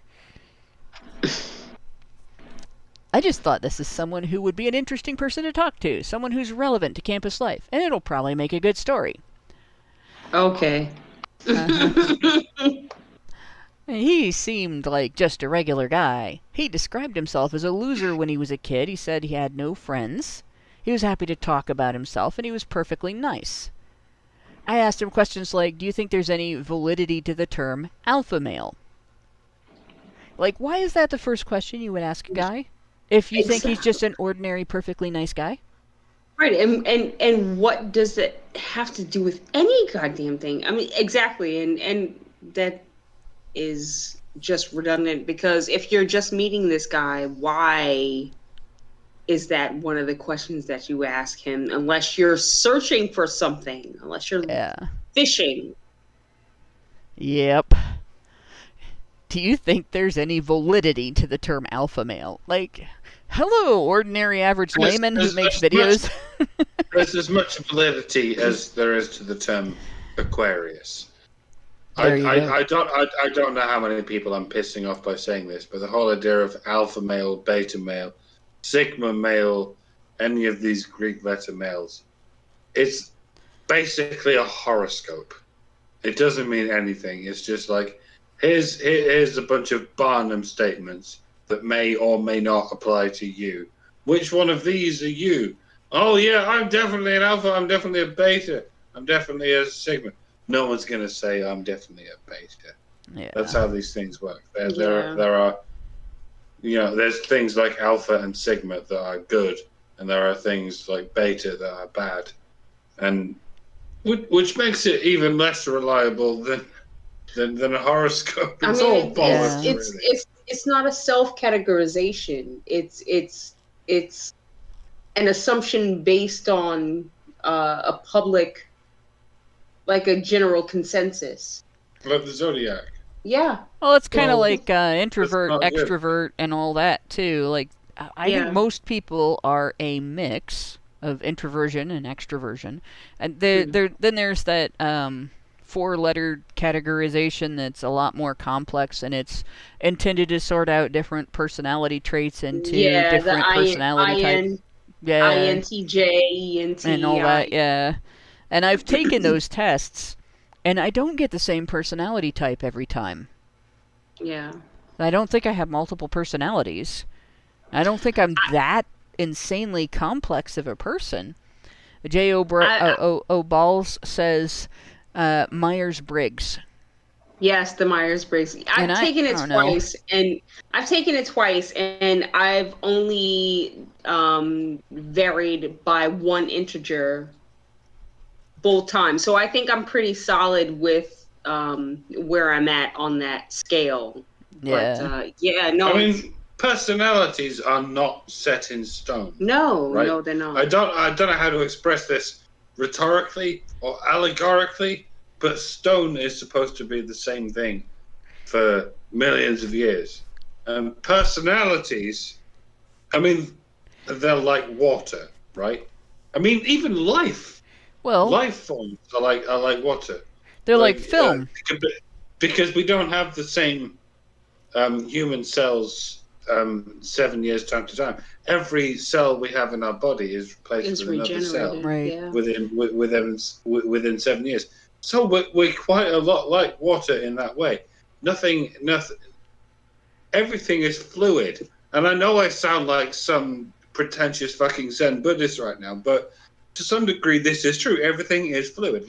Everything born is new again. Yeah, it's not just life. Everything is fluid, but life is especially fluid. It's even more fluid than what we call fluid. You spend your whole life learning things. Like, if you don't, you're not really living, right? So you spend your whole life from birth till death learning new things. And as you learn some of the more profound lessons, things that tell you universal truths or truths about human beings, as a population and stuff like that, truths about yourself, truths about your environment that you hadn't figured out prior, you change. If your personality is the same at 50 as it was at 20, you have learned nothing. You have not lived. Something is wrong, right? Your values might not dramatically change, but your personality will. It'll evolve. It'll grow. And you'll become more mature. Like, that's normal. So, and you might seem more like an extroverted person when you're younger and you're more immature. And as you develop a greater calm in middle age, or maybe become more of a stick in the mud in middle age, or maybe become more adventurous, you might be more or less of an extrovert. That's pretty normal, right? Mm-hmm. But yeah, it just, of course, your personality should not be the same throughout your whole life. Can you imagine a bunch of 80-year-olds running around with the immaturity of college kids? Oh God. Oh God. Like, it would be embarrassing. So there you go. That's funny. I pronounced the name correctly. I'm glad.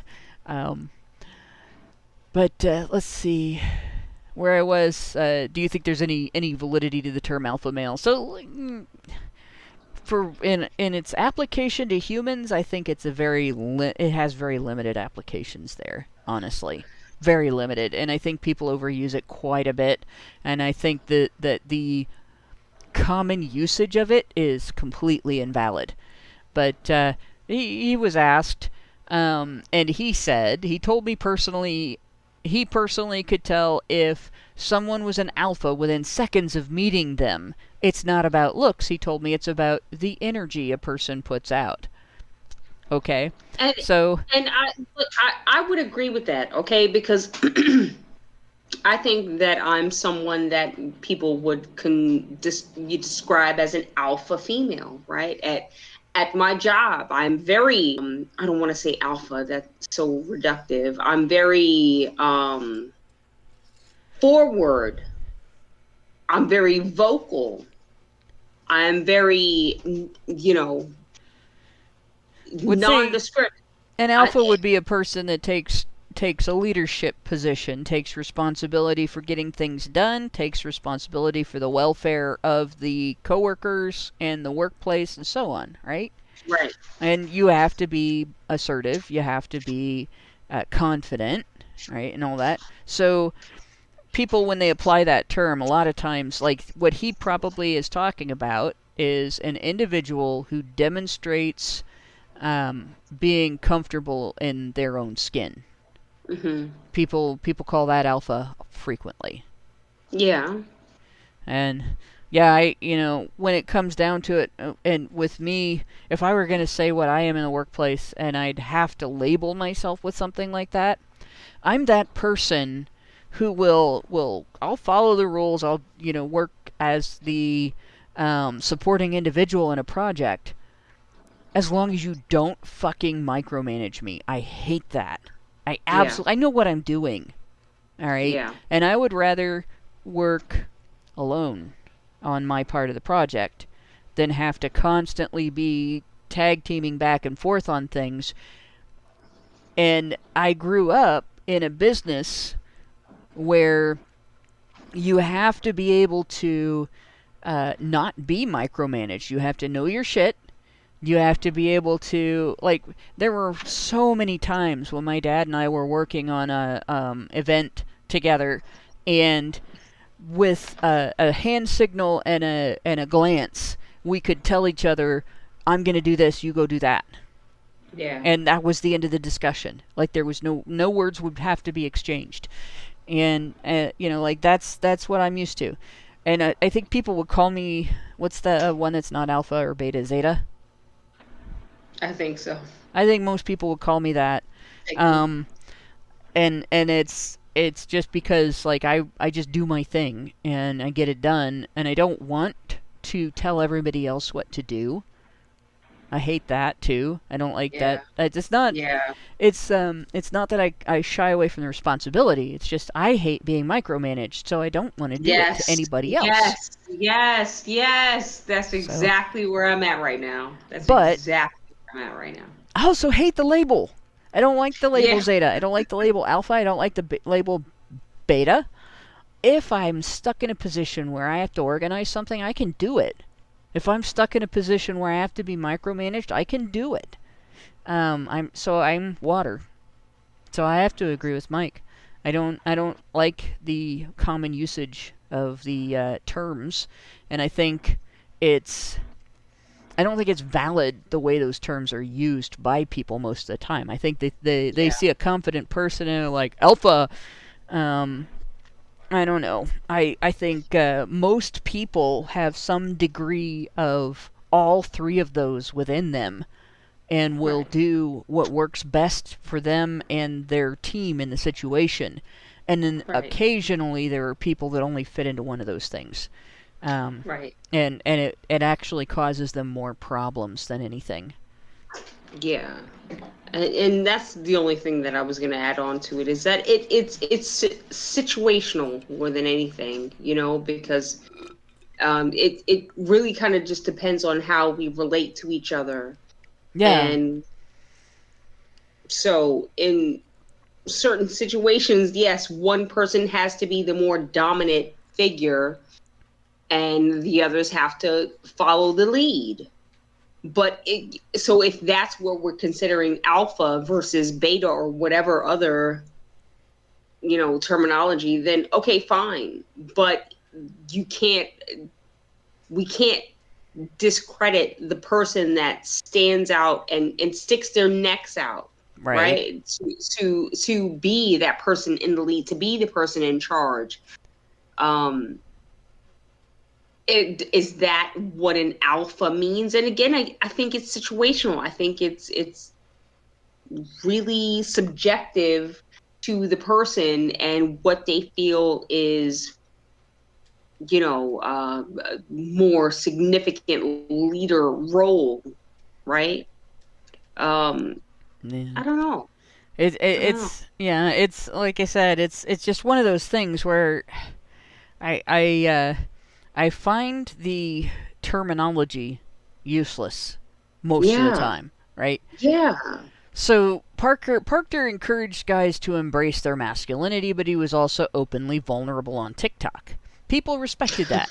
He transformed self-described loser into what I called him in my piece, a hyper-masculine gym bro whose fanboys believed he got hot chicks left and right. Gee, that's quite a thing to say about an individual there. She wasn't stereotyping him at all. No. But all of that was an empty promise for the young men who watch his videos, telling them they can stop being a loser if they too do this or that. Young men do have a lot of trouble finding positive role models, and Parker seemed to fill a void. He told me lots of guys don't want to talk about their problems because they don't want to come off as vulnerable, and Parker makes these videos to help with that. So now we get into the nitty-gritty here, right? What I found problematic and what I wrote about were some of his other points, right? Mm-hmm. So she talks about what this guy seems like a perfectly normal guy with some great characteristics that makes videos, and he's trying to help other guys. So she did a hit piece on him. He said that the primary role of a man is to be the protector, and that's something men should be proud of. That was problematic. She had a problem with him noting that men are put into this role and deciding that they should take pride in it. This is a role you're in. Take pride in it. Yeah, and so if you have a problem with that lady, I suggest that the next time you find your house broken into, call your mom and see what she's gonna do to come and help you. And how problematic would it be if she couldn't be right there with some sort of I don't know, maybe firearm to help protect you? No. you Jesus. It's always a problem until it's necessary. Yeah. He said that's what it is. he said that men's primary role is to do the things that society expects men to do, and they should be proud of fulfilling society's expectations of them. And she got mad. Yeah. Yeah. I don't know, lady. Just go. Oh my God. I hope you never ever need a man to do anything for you. I hope you find that self-sufficiency that these feminists have lied to you about, that you can find within. You can do anything a man can do, except when it comes to defending your fucking home. Yeah, there you go. And next time your home gets broken into, call your loudest Yas Queen.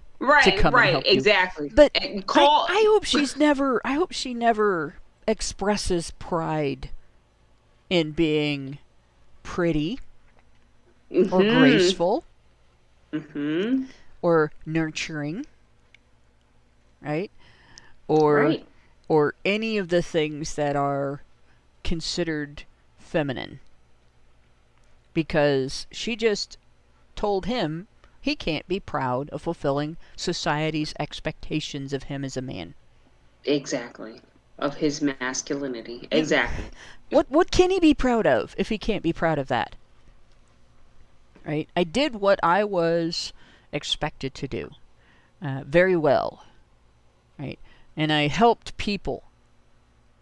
Right? If she's ever in a situation, maybe raises kids, takes care of a sick friend, anything like that, I hope she doesn't ever feel good about, I helped this person feel better in when they were down, because by golly, that's something that society expects women to do, and you shouldn't take pride in meeting society's expectations for you, right? Right.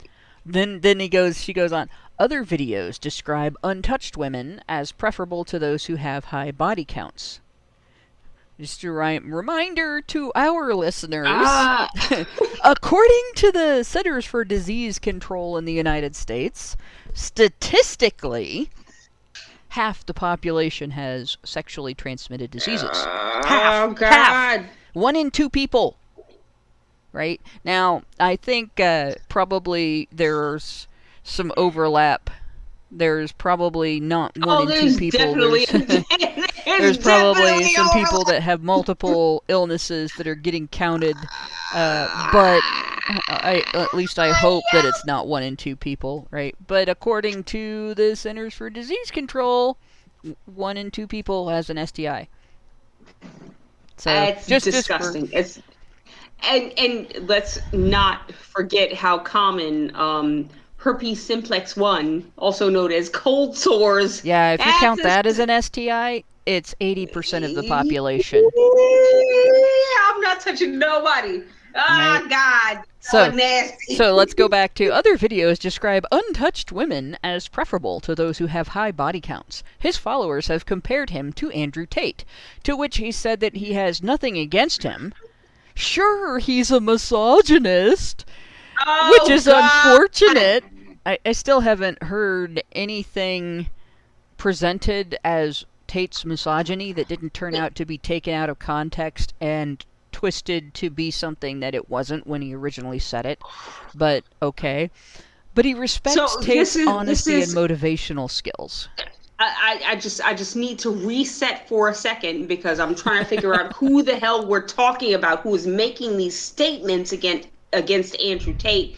And this is a college guy, influencer. So Lucas Pachter. So it's also a male who Yep. is railing against Andrew Tate and saying all of this bullshit, like, Well, we don't know if he railed. He might have just been presented with, well, but Andrew Tate's a misogynist. Well, yeah. He might have, that might have been the whole conversation. Well, but Andrew Tate's a misogynist. Okay, well, yeah. And maybe he just didn't argue with her. We don't know if he actually thinks that or if it's a talking point he didn't argue with. We don't know how emphatic he was in his statements regarding it. We're getting this all through her, so it's hard to judge. Yeah. But I don't think Andrew Tate's a misogynist. I'm gonna be at all. I'm gonna be really blunt. I've said this over and over again. A main characteristic of love is being invested in the welfare of your loved one. You want them to have the best they can have in life. Happiness, success, well-being, mental health, everything to be good as it can be for them. You're invested in it. You're willing to play your part in your relationship with that person to further that. So, as a friend, for instance, if one of my friends is about to do something profoundly stupid and they're going to get hurt, because I love my friend, I will say, maybe you should think about that again. Have you considered this potential consequence? I think this might not be as good of an idea as you think it is. What do you think? I'm going to try to talk him out of it. And if my friend is about to go someplace, where they're going to be judged on their looks and their hygiene and everything, and they have body odor, I'm going to say, you need deodorant and you need to clean up a little bit first because you stink, if they have that body odor. It's what you do when you love someone, and people who love me do that for me too. And there are some people on Twitter that I get into knockdown, drag-out arguments with that people think we hate each other, but actually we're honing each other's ideas.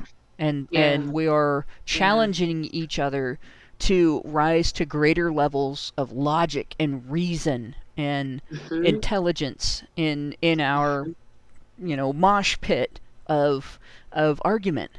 And sometimes you have tough love where you have to say, I'm not going to pay your electric bill anymore, because when I pay your electric bill, you then think that you can budget for heroin.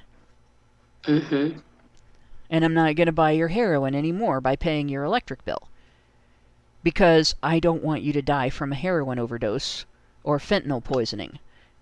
And you do that not because you're angry that the person is using, or that you judge them. It's because you don't want them to die alone in a tent on the street with a needle stuck in their arm, having convulsions, banging their head on the sidewalk.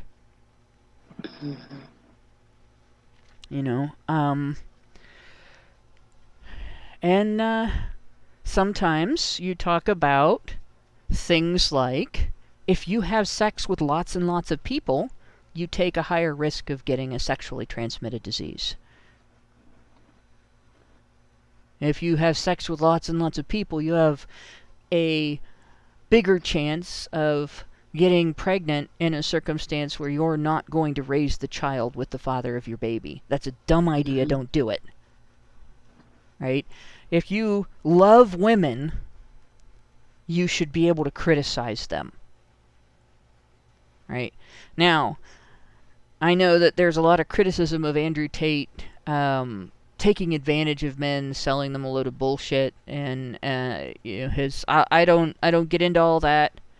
I'm confronting the misogyny allegation. Nothing I have heard him say is misogynistic. I feel like I'm listening to a man who loves women and wants women to be the best people they can be, because being the best person, the best you that you can be, leads you to have the best life experience you can have. Yeah. And I think he believes the things that he tells men, and I think he believes the things that he says about women, and he is probably wrong on some things and right on some things. So I'm not going to judge the guy based on modern ideas of misogyny, because I think that's bullshit. I think the misogyny allegation is bullshit. I haven't had an opportunity or time to evaluate the con artist allegation, but as bullshitty as the misogyny allegation is, I'm skeptical of the con artist allegation until I see evidence that he's giving men profoundly bad advice and selling it to them. And it's possibly is because I don't know if he's a pickup artist or not. Like, pickup artists aren't necessarily the smartest at preventing things like false allegations and stuff like that, right? So if it's possible that, you know, that this guy Parker, that he thinks Tate is a misogynist because that's been reported all through the media, and he's in university, and he may have even had it addressed in class, because there are actual organized seminars online for university staff on how to educate students that the men's rights movement, that pickup artists, that MGTOW, the incels, and that Andrew Tate specifically are bad. We the devil.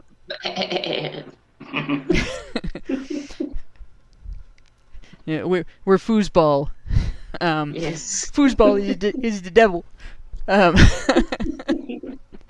So there you go. And she has a problem with him respecting Tate's honesty and motivational skills. Like, how could you not respect honesty and motivational skills? I have a problem with any time a woman says that they respect anything, because I severely do not believe that women understand what the fuck respect means. Women do not understand respect. They do not. They do not.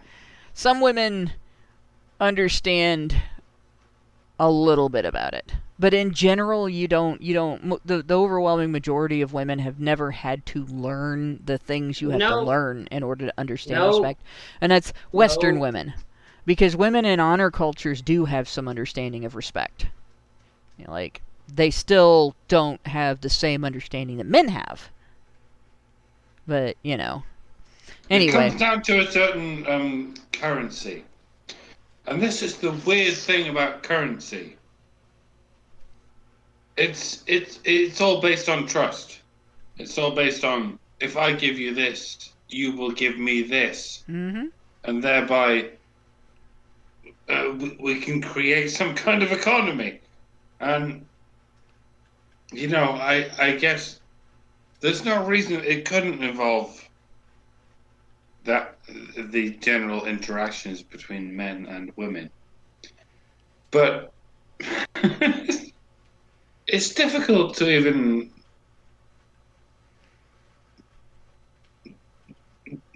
pin down any mathematics about this. Yeah. Because the way men and women interact with each other isn't mathematical. I mean, it is to some extent. Yeah. But to some extent, it isn't. It's all subject it's to fluid. Yeah, to fluidity. And so I have no way to pin this down, folks. That's my message to the rest of you. This is all very fluid. And you're not going to discover some sudden fix to this problem in the next few minutes. No. It's going to take fucking years. Yeah. Sorry for anyone listening who didn't know, but I guess you all know. Yeah. This is going to take, the time it takes to plant trees, such as is the Greek phrase. Yeah. It's Society grows great when men plant trees in whose shade they shall never sit, and so on and so forth. And we've tried to come up with female versions of this, but you'll notice it's difficult because the way women plant the seeds of trees is different from the way men plant the seeds of trees. That is true. It's a weird analogy because seeds are the same, whether they're male seeds or female seeds. It's almost like it's too complicated to just reduce to one kind of organism. See, no, I mean, it really isn't. But this requires a conversation that is much more in depth than I believe that we have time for. Animals are complicated. Plants are complicated. If we're going to figure out how to create a society that involves plants and animals, that's going to be really quite complicated. Why would we have to figure it out? I mean, we already have a world in which animals and plant life coexist. It's just the fact that humans feel the need to fucking colonize everything. Well, I mean, everything does that. Animals will expand to fill the space that they can survive in. And like a really interesting example of that is if you take a goldfish and you put it into a pond, like the same goldfish that never got more than 2 inches long in your fish tank will suddenly become a foot-long fish, like a golden carp, I think, in your pond.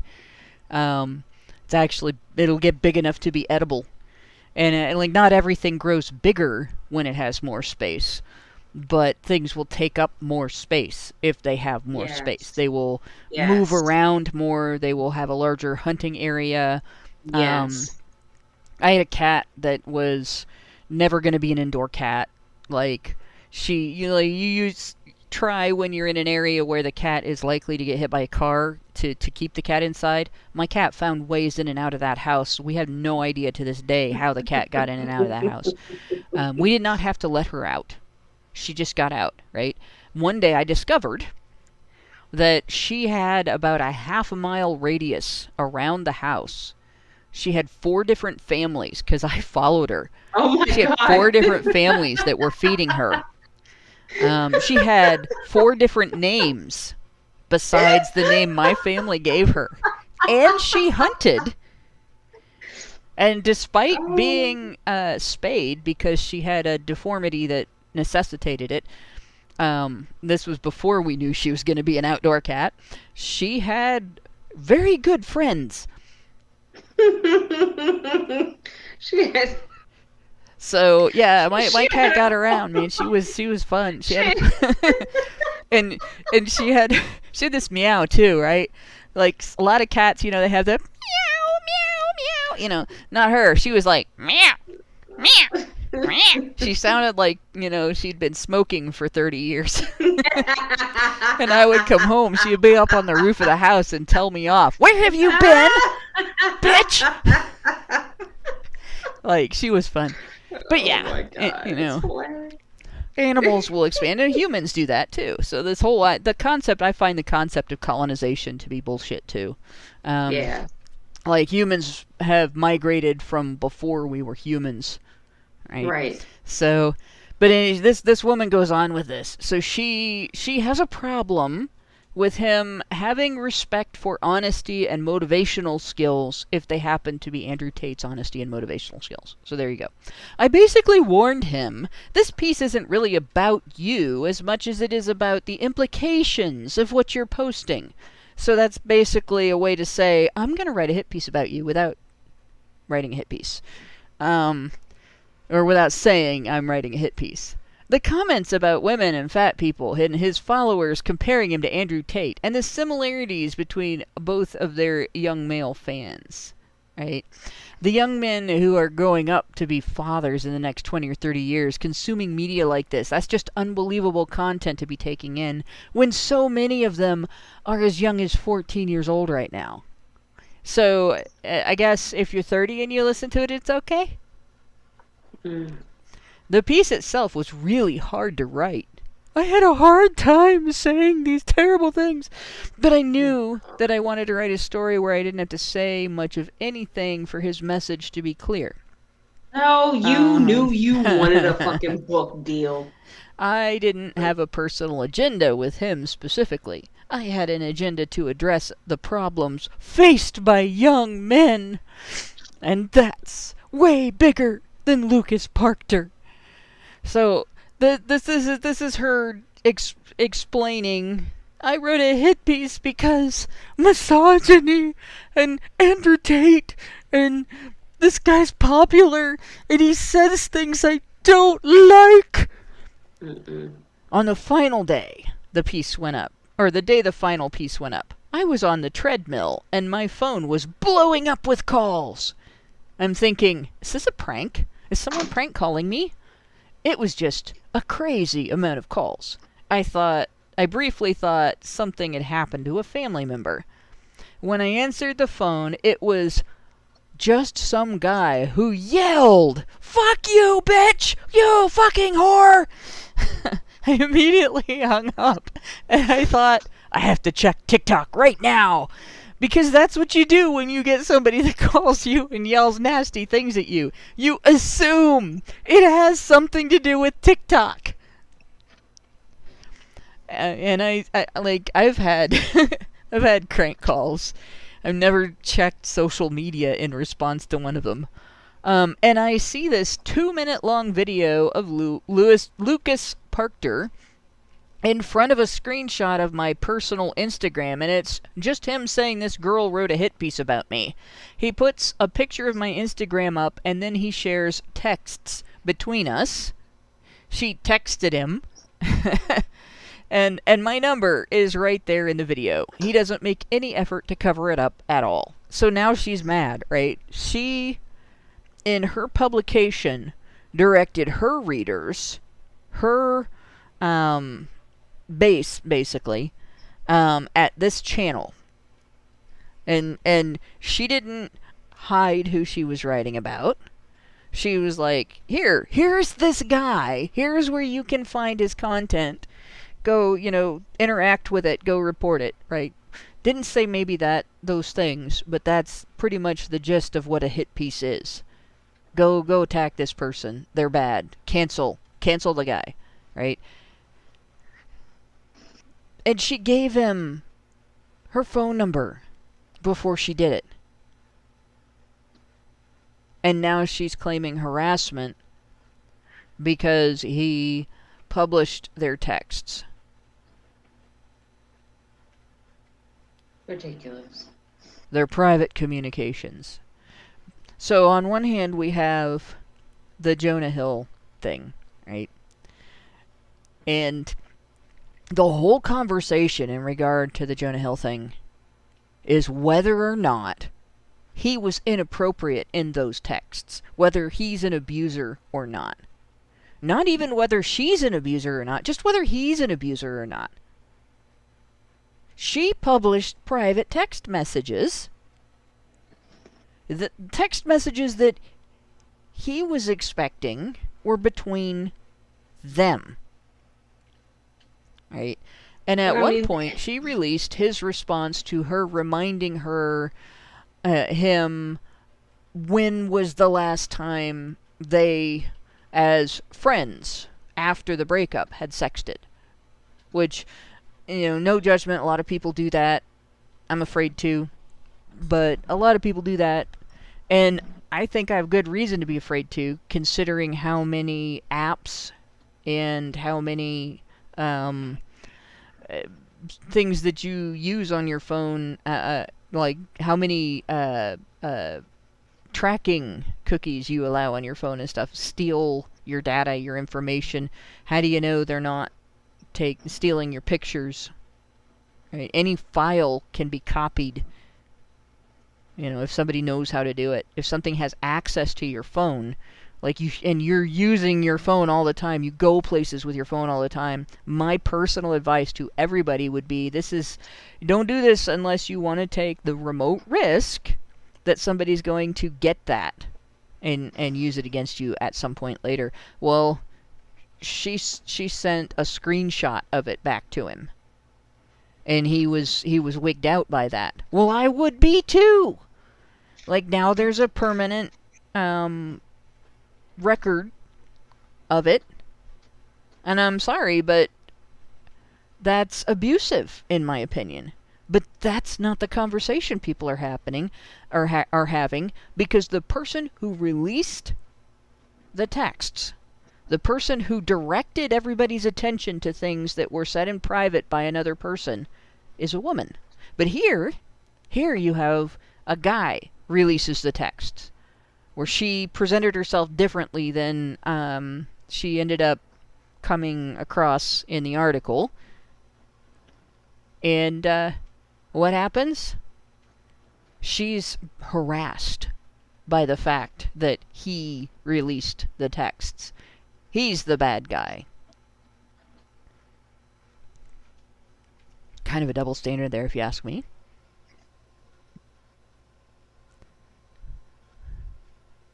I don't know, Lauren, did you start to say something? No. Okay. No, this is why we leave you to end off the particular story. Yeah. Because I'm the one that throws out the part about the double standard there. You have a talent for sensing any given story. Well, thank you. So I guess the point that I wanted to make by sharing these two together is you look at it, and I know that there's going to be women going, but he didn't hide her phone number. And that's not the full story, is it? She didn't hide her phone number. It wasn't that he didn't hide her phone number. She didn't hide her phone number. I've been in communication with journalists. None of them got my phone number from me. I have never texted back and forth with a journalist voluntarily that had my phone number from me, except one guy. And the reason that I texted back and forth between that guy was because he was part of my gaming group. He wasn't covering me as a journalist. He was an actual journalist, a real newspaper man, who just happened to be friends with my family and with me and with my gaming friends. Right up until he passed away earlier this year from cancer. But yeah, I wouldn't give him my phone number, for instance, to Jeff Charlotte came to cover us at ICMI 2014, and he was very sleazy in the way that he did things. He tried very hard to present himself as empathetic, sympathetic, compassionate, caring, interested, and open-minded, right? But he brought a pedophile, an actual pedophile, to the Men's Issues conference, and waylaid people with this guy, and waylaid this guy with people that he would get into arguments with, and wrote about the guy and wrote about the conference as if we had anything to do with each other. He really tried hard to create artificially a circumstance in which somebody from the conference would say something that he could use against us. And he interviewed me for 45 minutes. And at the time I had a flip phone, and I had it out and was recording. And he never ever used anything from that interview. It was the only interview that was recorded, and it's the only one that he didn't use in his article. everybody else didn't record. And he lied about things they said. Claimed they said things they didn't say, twisted things, excluded context, excluded parts of sentences, and so on. Right?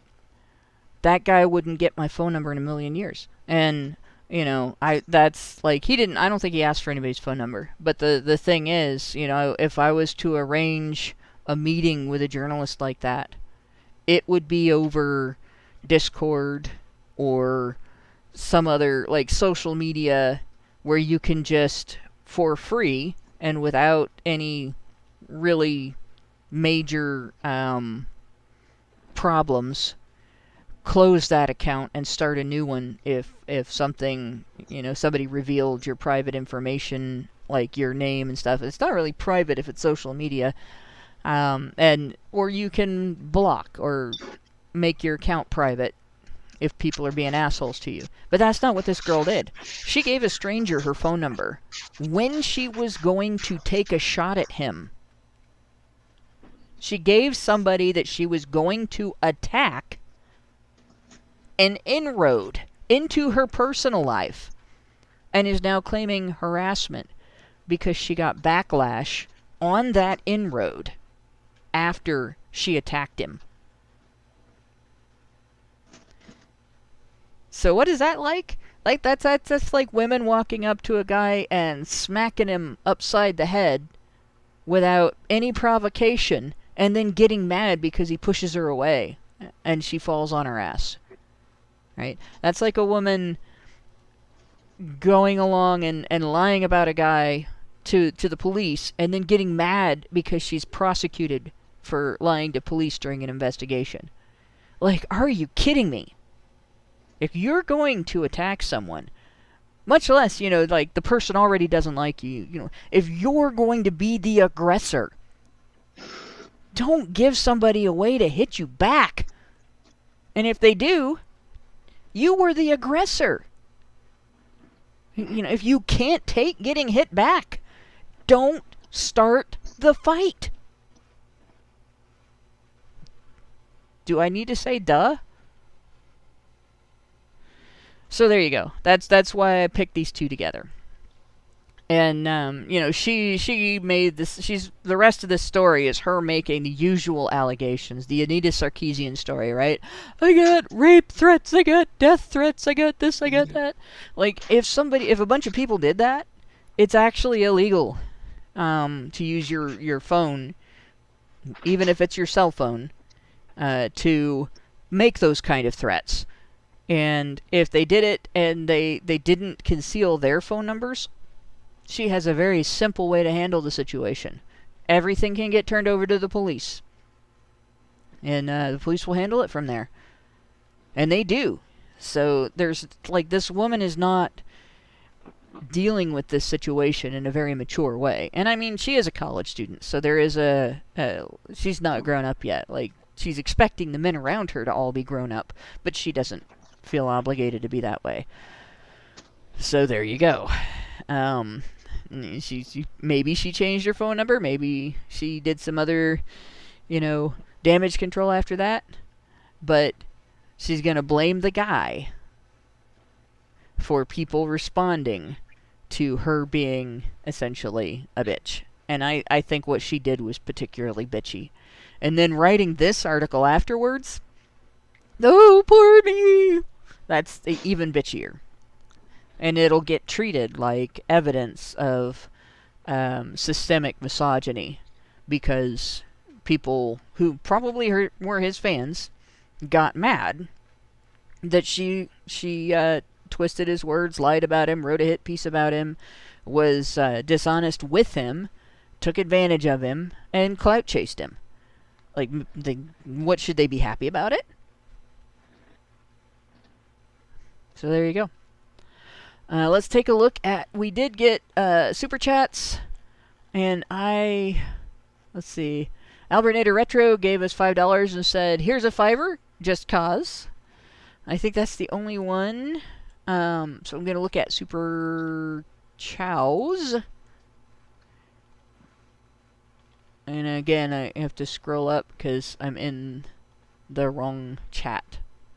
There we go. Super Chows.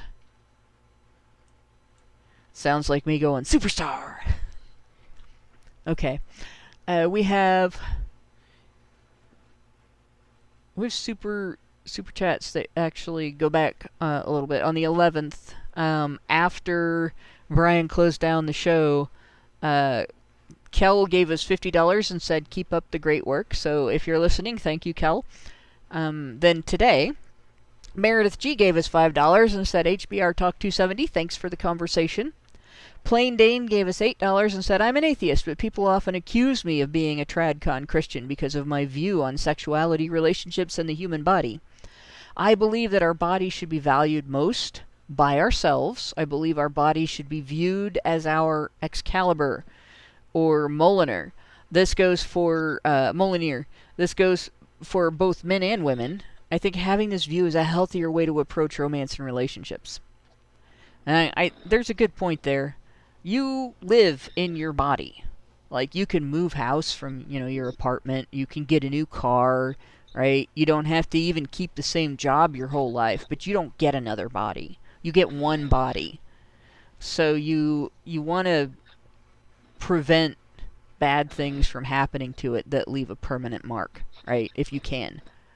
And, it's one of the reasons that you don't screw around with people that might give you an incurable sexually transmitted disease, because you can't just go get another body and you can't necessarily repair that one.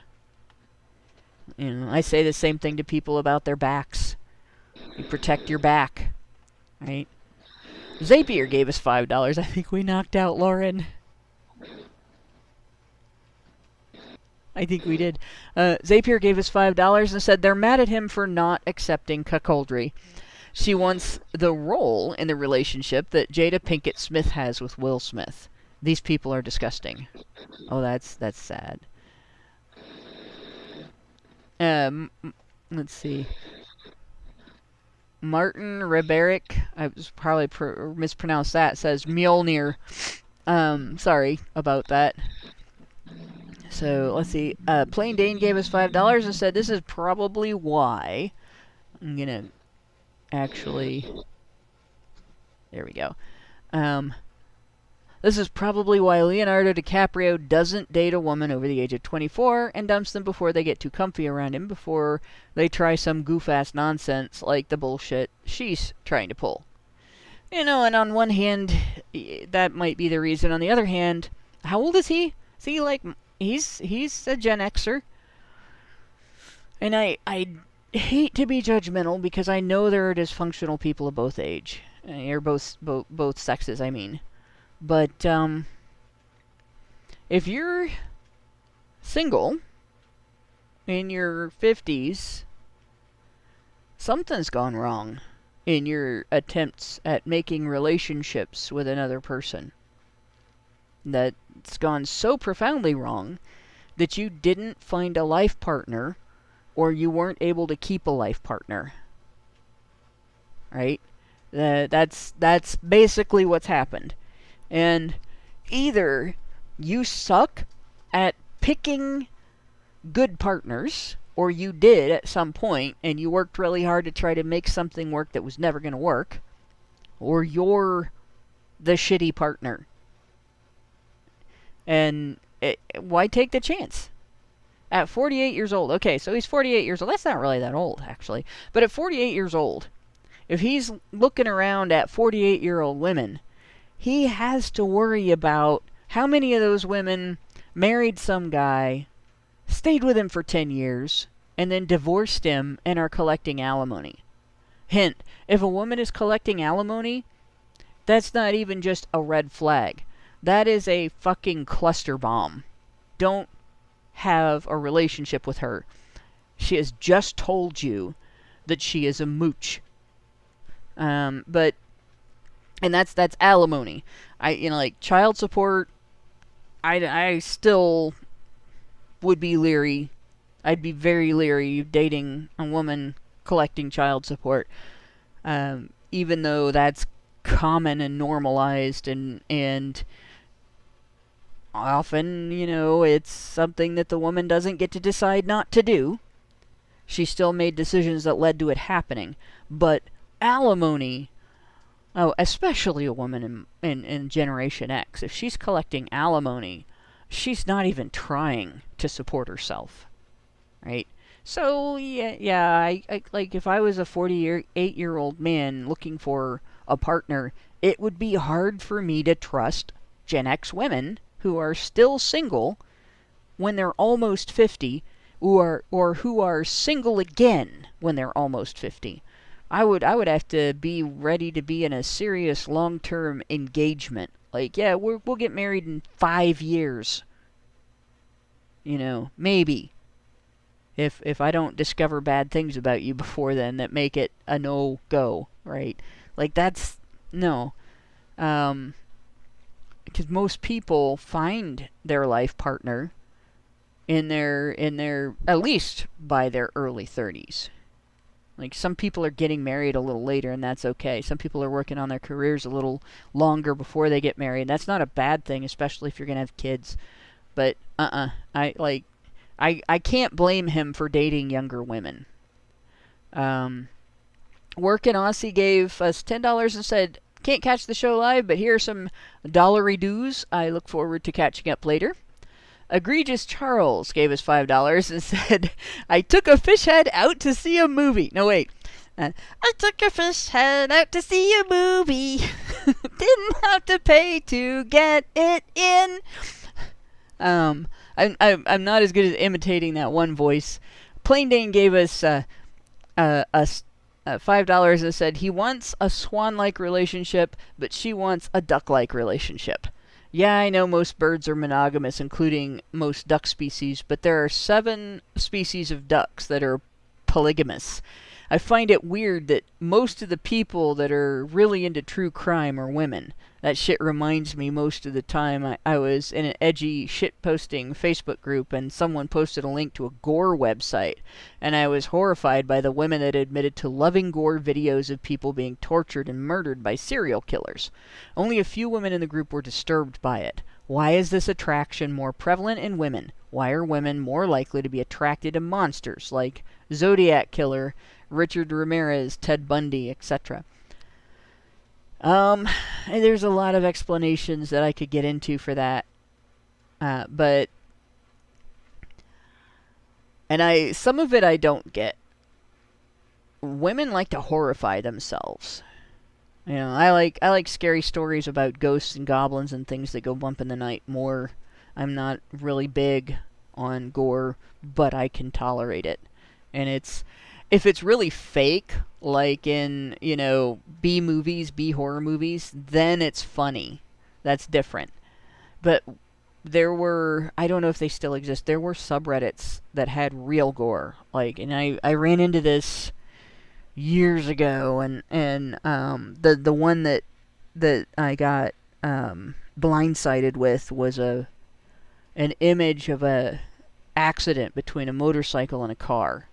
So it was really bad. High-speed head-on accident between a motorcycle and a car.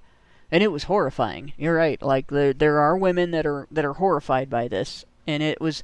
But I'll tell you what. It was... That whole train wreck thing where you're like, oh my god. And you keep looking. And you're just like, did I really see that? And then you look again. Right? That phenomenon is very... I think that's a very female thing. Women do not have as much control to say, this bothered me so much that I'm going to have nightmares. I don't need to confirm what I saw. Right? So there's that. And then there are some that try to picture, how would I get out of this situation? How would I keep this from happening? What would I do if this was me? And you terrorize yourself. What would I do if this was someone I loved? Right? So, I've run into all kinds of different reasons why women get into stuff like that. Not my bag of chips, but I can deal with it. And if I was in a situation where somebody had an injury, I would be the person that would be okay dealing with, yes, they're bleeding, yes, this is going on, yes, there's, it's gross and scary and all that. Here's the steps that need to be taken to help, as if help can be given. And if help can't be given, I can be the hand, that gets held, because I can handle it. But it's still, it would break my heart, and I would have nightmares later. And so I think some women do it to toughen themselves up, maybe too. But I don't get the attraction, personally, to people who do cruel, evil things. Like, I stay away from that. I don't want anything to do with that person. That person seems alien to me, right? But there are women who are attracted to that because I think maybe of that as the monster they can tame and own. So women who are more controlling, or women who are more egotistical, narcissistic, might be attracted to that type. Plain Dane gave us $5 and said the stigma around HSV1 is kinda overhyped, but it's understandable. I've dated 2 Islamic girls in high school. One was Iraqi and the other was from Kakistan, but grew up in Russia mostly. And I know they weren't sleeping around, but both of them broke out in cold sores. I never broke out because of my genes. Most people have HSV1, but don't break out because of their genetics. I have an aunt on my father's side that's had it since she was a little girl, and she's the only one that breaks out. HSV1 is only really bad if you don't have the genes to counter it. I feel bad for those people. It's not fair to those that were born with it. By the way, I helped both of my exes and my aunt by researching what to do to prevent breakouts. Told them to supplement with lysine powder, lysine in topical like gel, or a lysine patch bandage that can be placed over the blister. Zinc glycinate, vitamin D3 with vitamin K2, MK4, also red light therapy. I know some people that wear face masks to hide the sore. Yeah, there's all kinds of things. There's pills now that some people take for that, actually. And then I guess there's, besides the expensive over-the-counter stuff, there's cheaper over-the-counter stuff. And then actually, peroxide can reduce the length of breakout from lip sores and stuff. And then there's also people who get these from stress. Like, some people get breakouts every month. But I know people who, when they've had something highly stressful happen to them, and they've been upset, like they've been in a highly emotional, upset state, they'll get them. But they don't get them on their lip. They get them on their hand. They get them odd places, almost like shingles, but it's not. So you can get that. You can get that from kissing. You can get that from drinking after somebody. You can be born with it.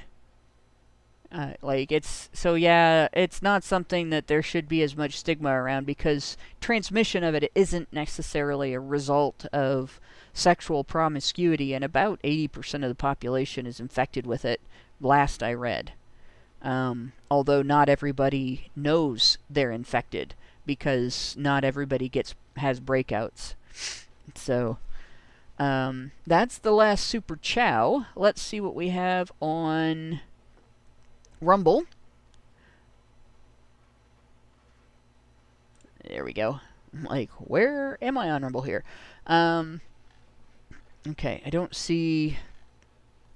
I'm going to scroll up and scroll back down, because the last time... Okay, there we go. Nope. No paid ones. So, I guess that will be it then. So, I guess I'll reiterate my last point. There's a really stark double standard here. That I think most people wouldn't be aware of and wouldn't understand, in that in both cases you had a private communication In both cases, that private communication, at least one side was not satisfied with the outcome following that private communication. And the side that was not satisfied with the outcome following that private communication shared it with the public. And on one side, you get the side that was not satisfied gets to play victim. On the other side, even though the side that was not satisfied was actually lied to and mistreated, and the private communication proves it, he doesn't get to play the victim. He's treated as an abuser, a harasser, right? So being female means that you get to be the liar, be the person who expects a double standard in life, who has unreasonable expectations for somebody to bend over backwards and tolerate everything about you, but you don't feel obligated to reciprocate in any way in terms of accommodating their insecurities, and still play victim of their communication of those expectations. If you're male, you can't even be lied to and slandered and be considered a victim. It seems pretty stark, in my opinion. Men are the worst of everything ever. I had it muted because Lauren, I think, is asleep. Yeah, I think she's... Sorry. But he started that out with join us next time for when men are the worst of everything. What it really does get me. Men do get hit with this on a regular basis, but this was stark enough. I thought, geez. So there you go. We reset to something or other. Yeah. Every week or so. So that which we call to which we reset is different every week. Yeah. And that's why Honey Badger Radio has been going for 10 years. Yep, 10 years. In fact, August this year, we'll be reaching our 10th year anniversary. That just blows my mind. We'll be doing something to commemorate this. Maybe. Maybe. We'll have to. I need to get Allison and Karen back on. So. Yeah, Canada is a dark place. Right now, yeah. But in any case, with that, I'd better close it out. So thanks, everybody, for listening. Thanks, you guys, for sticking out. This was a weird discussion to have, but it was, I think, an important one. And thanks to everybody who works in the background to make HBR Talk happen. Good night, all. Men's rights activists are machines, dude. Okay? They are literal machines. They are talking point machines. They are impossible to fucking deal with, especially if you have like a couple dudes who have good memory on top of that too. Holy shit, you're fucked.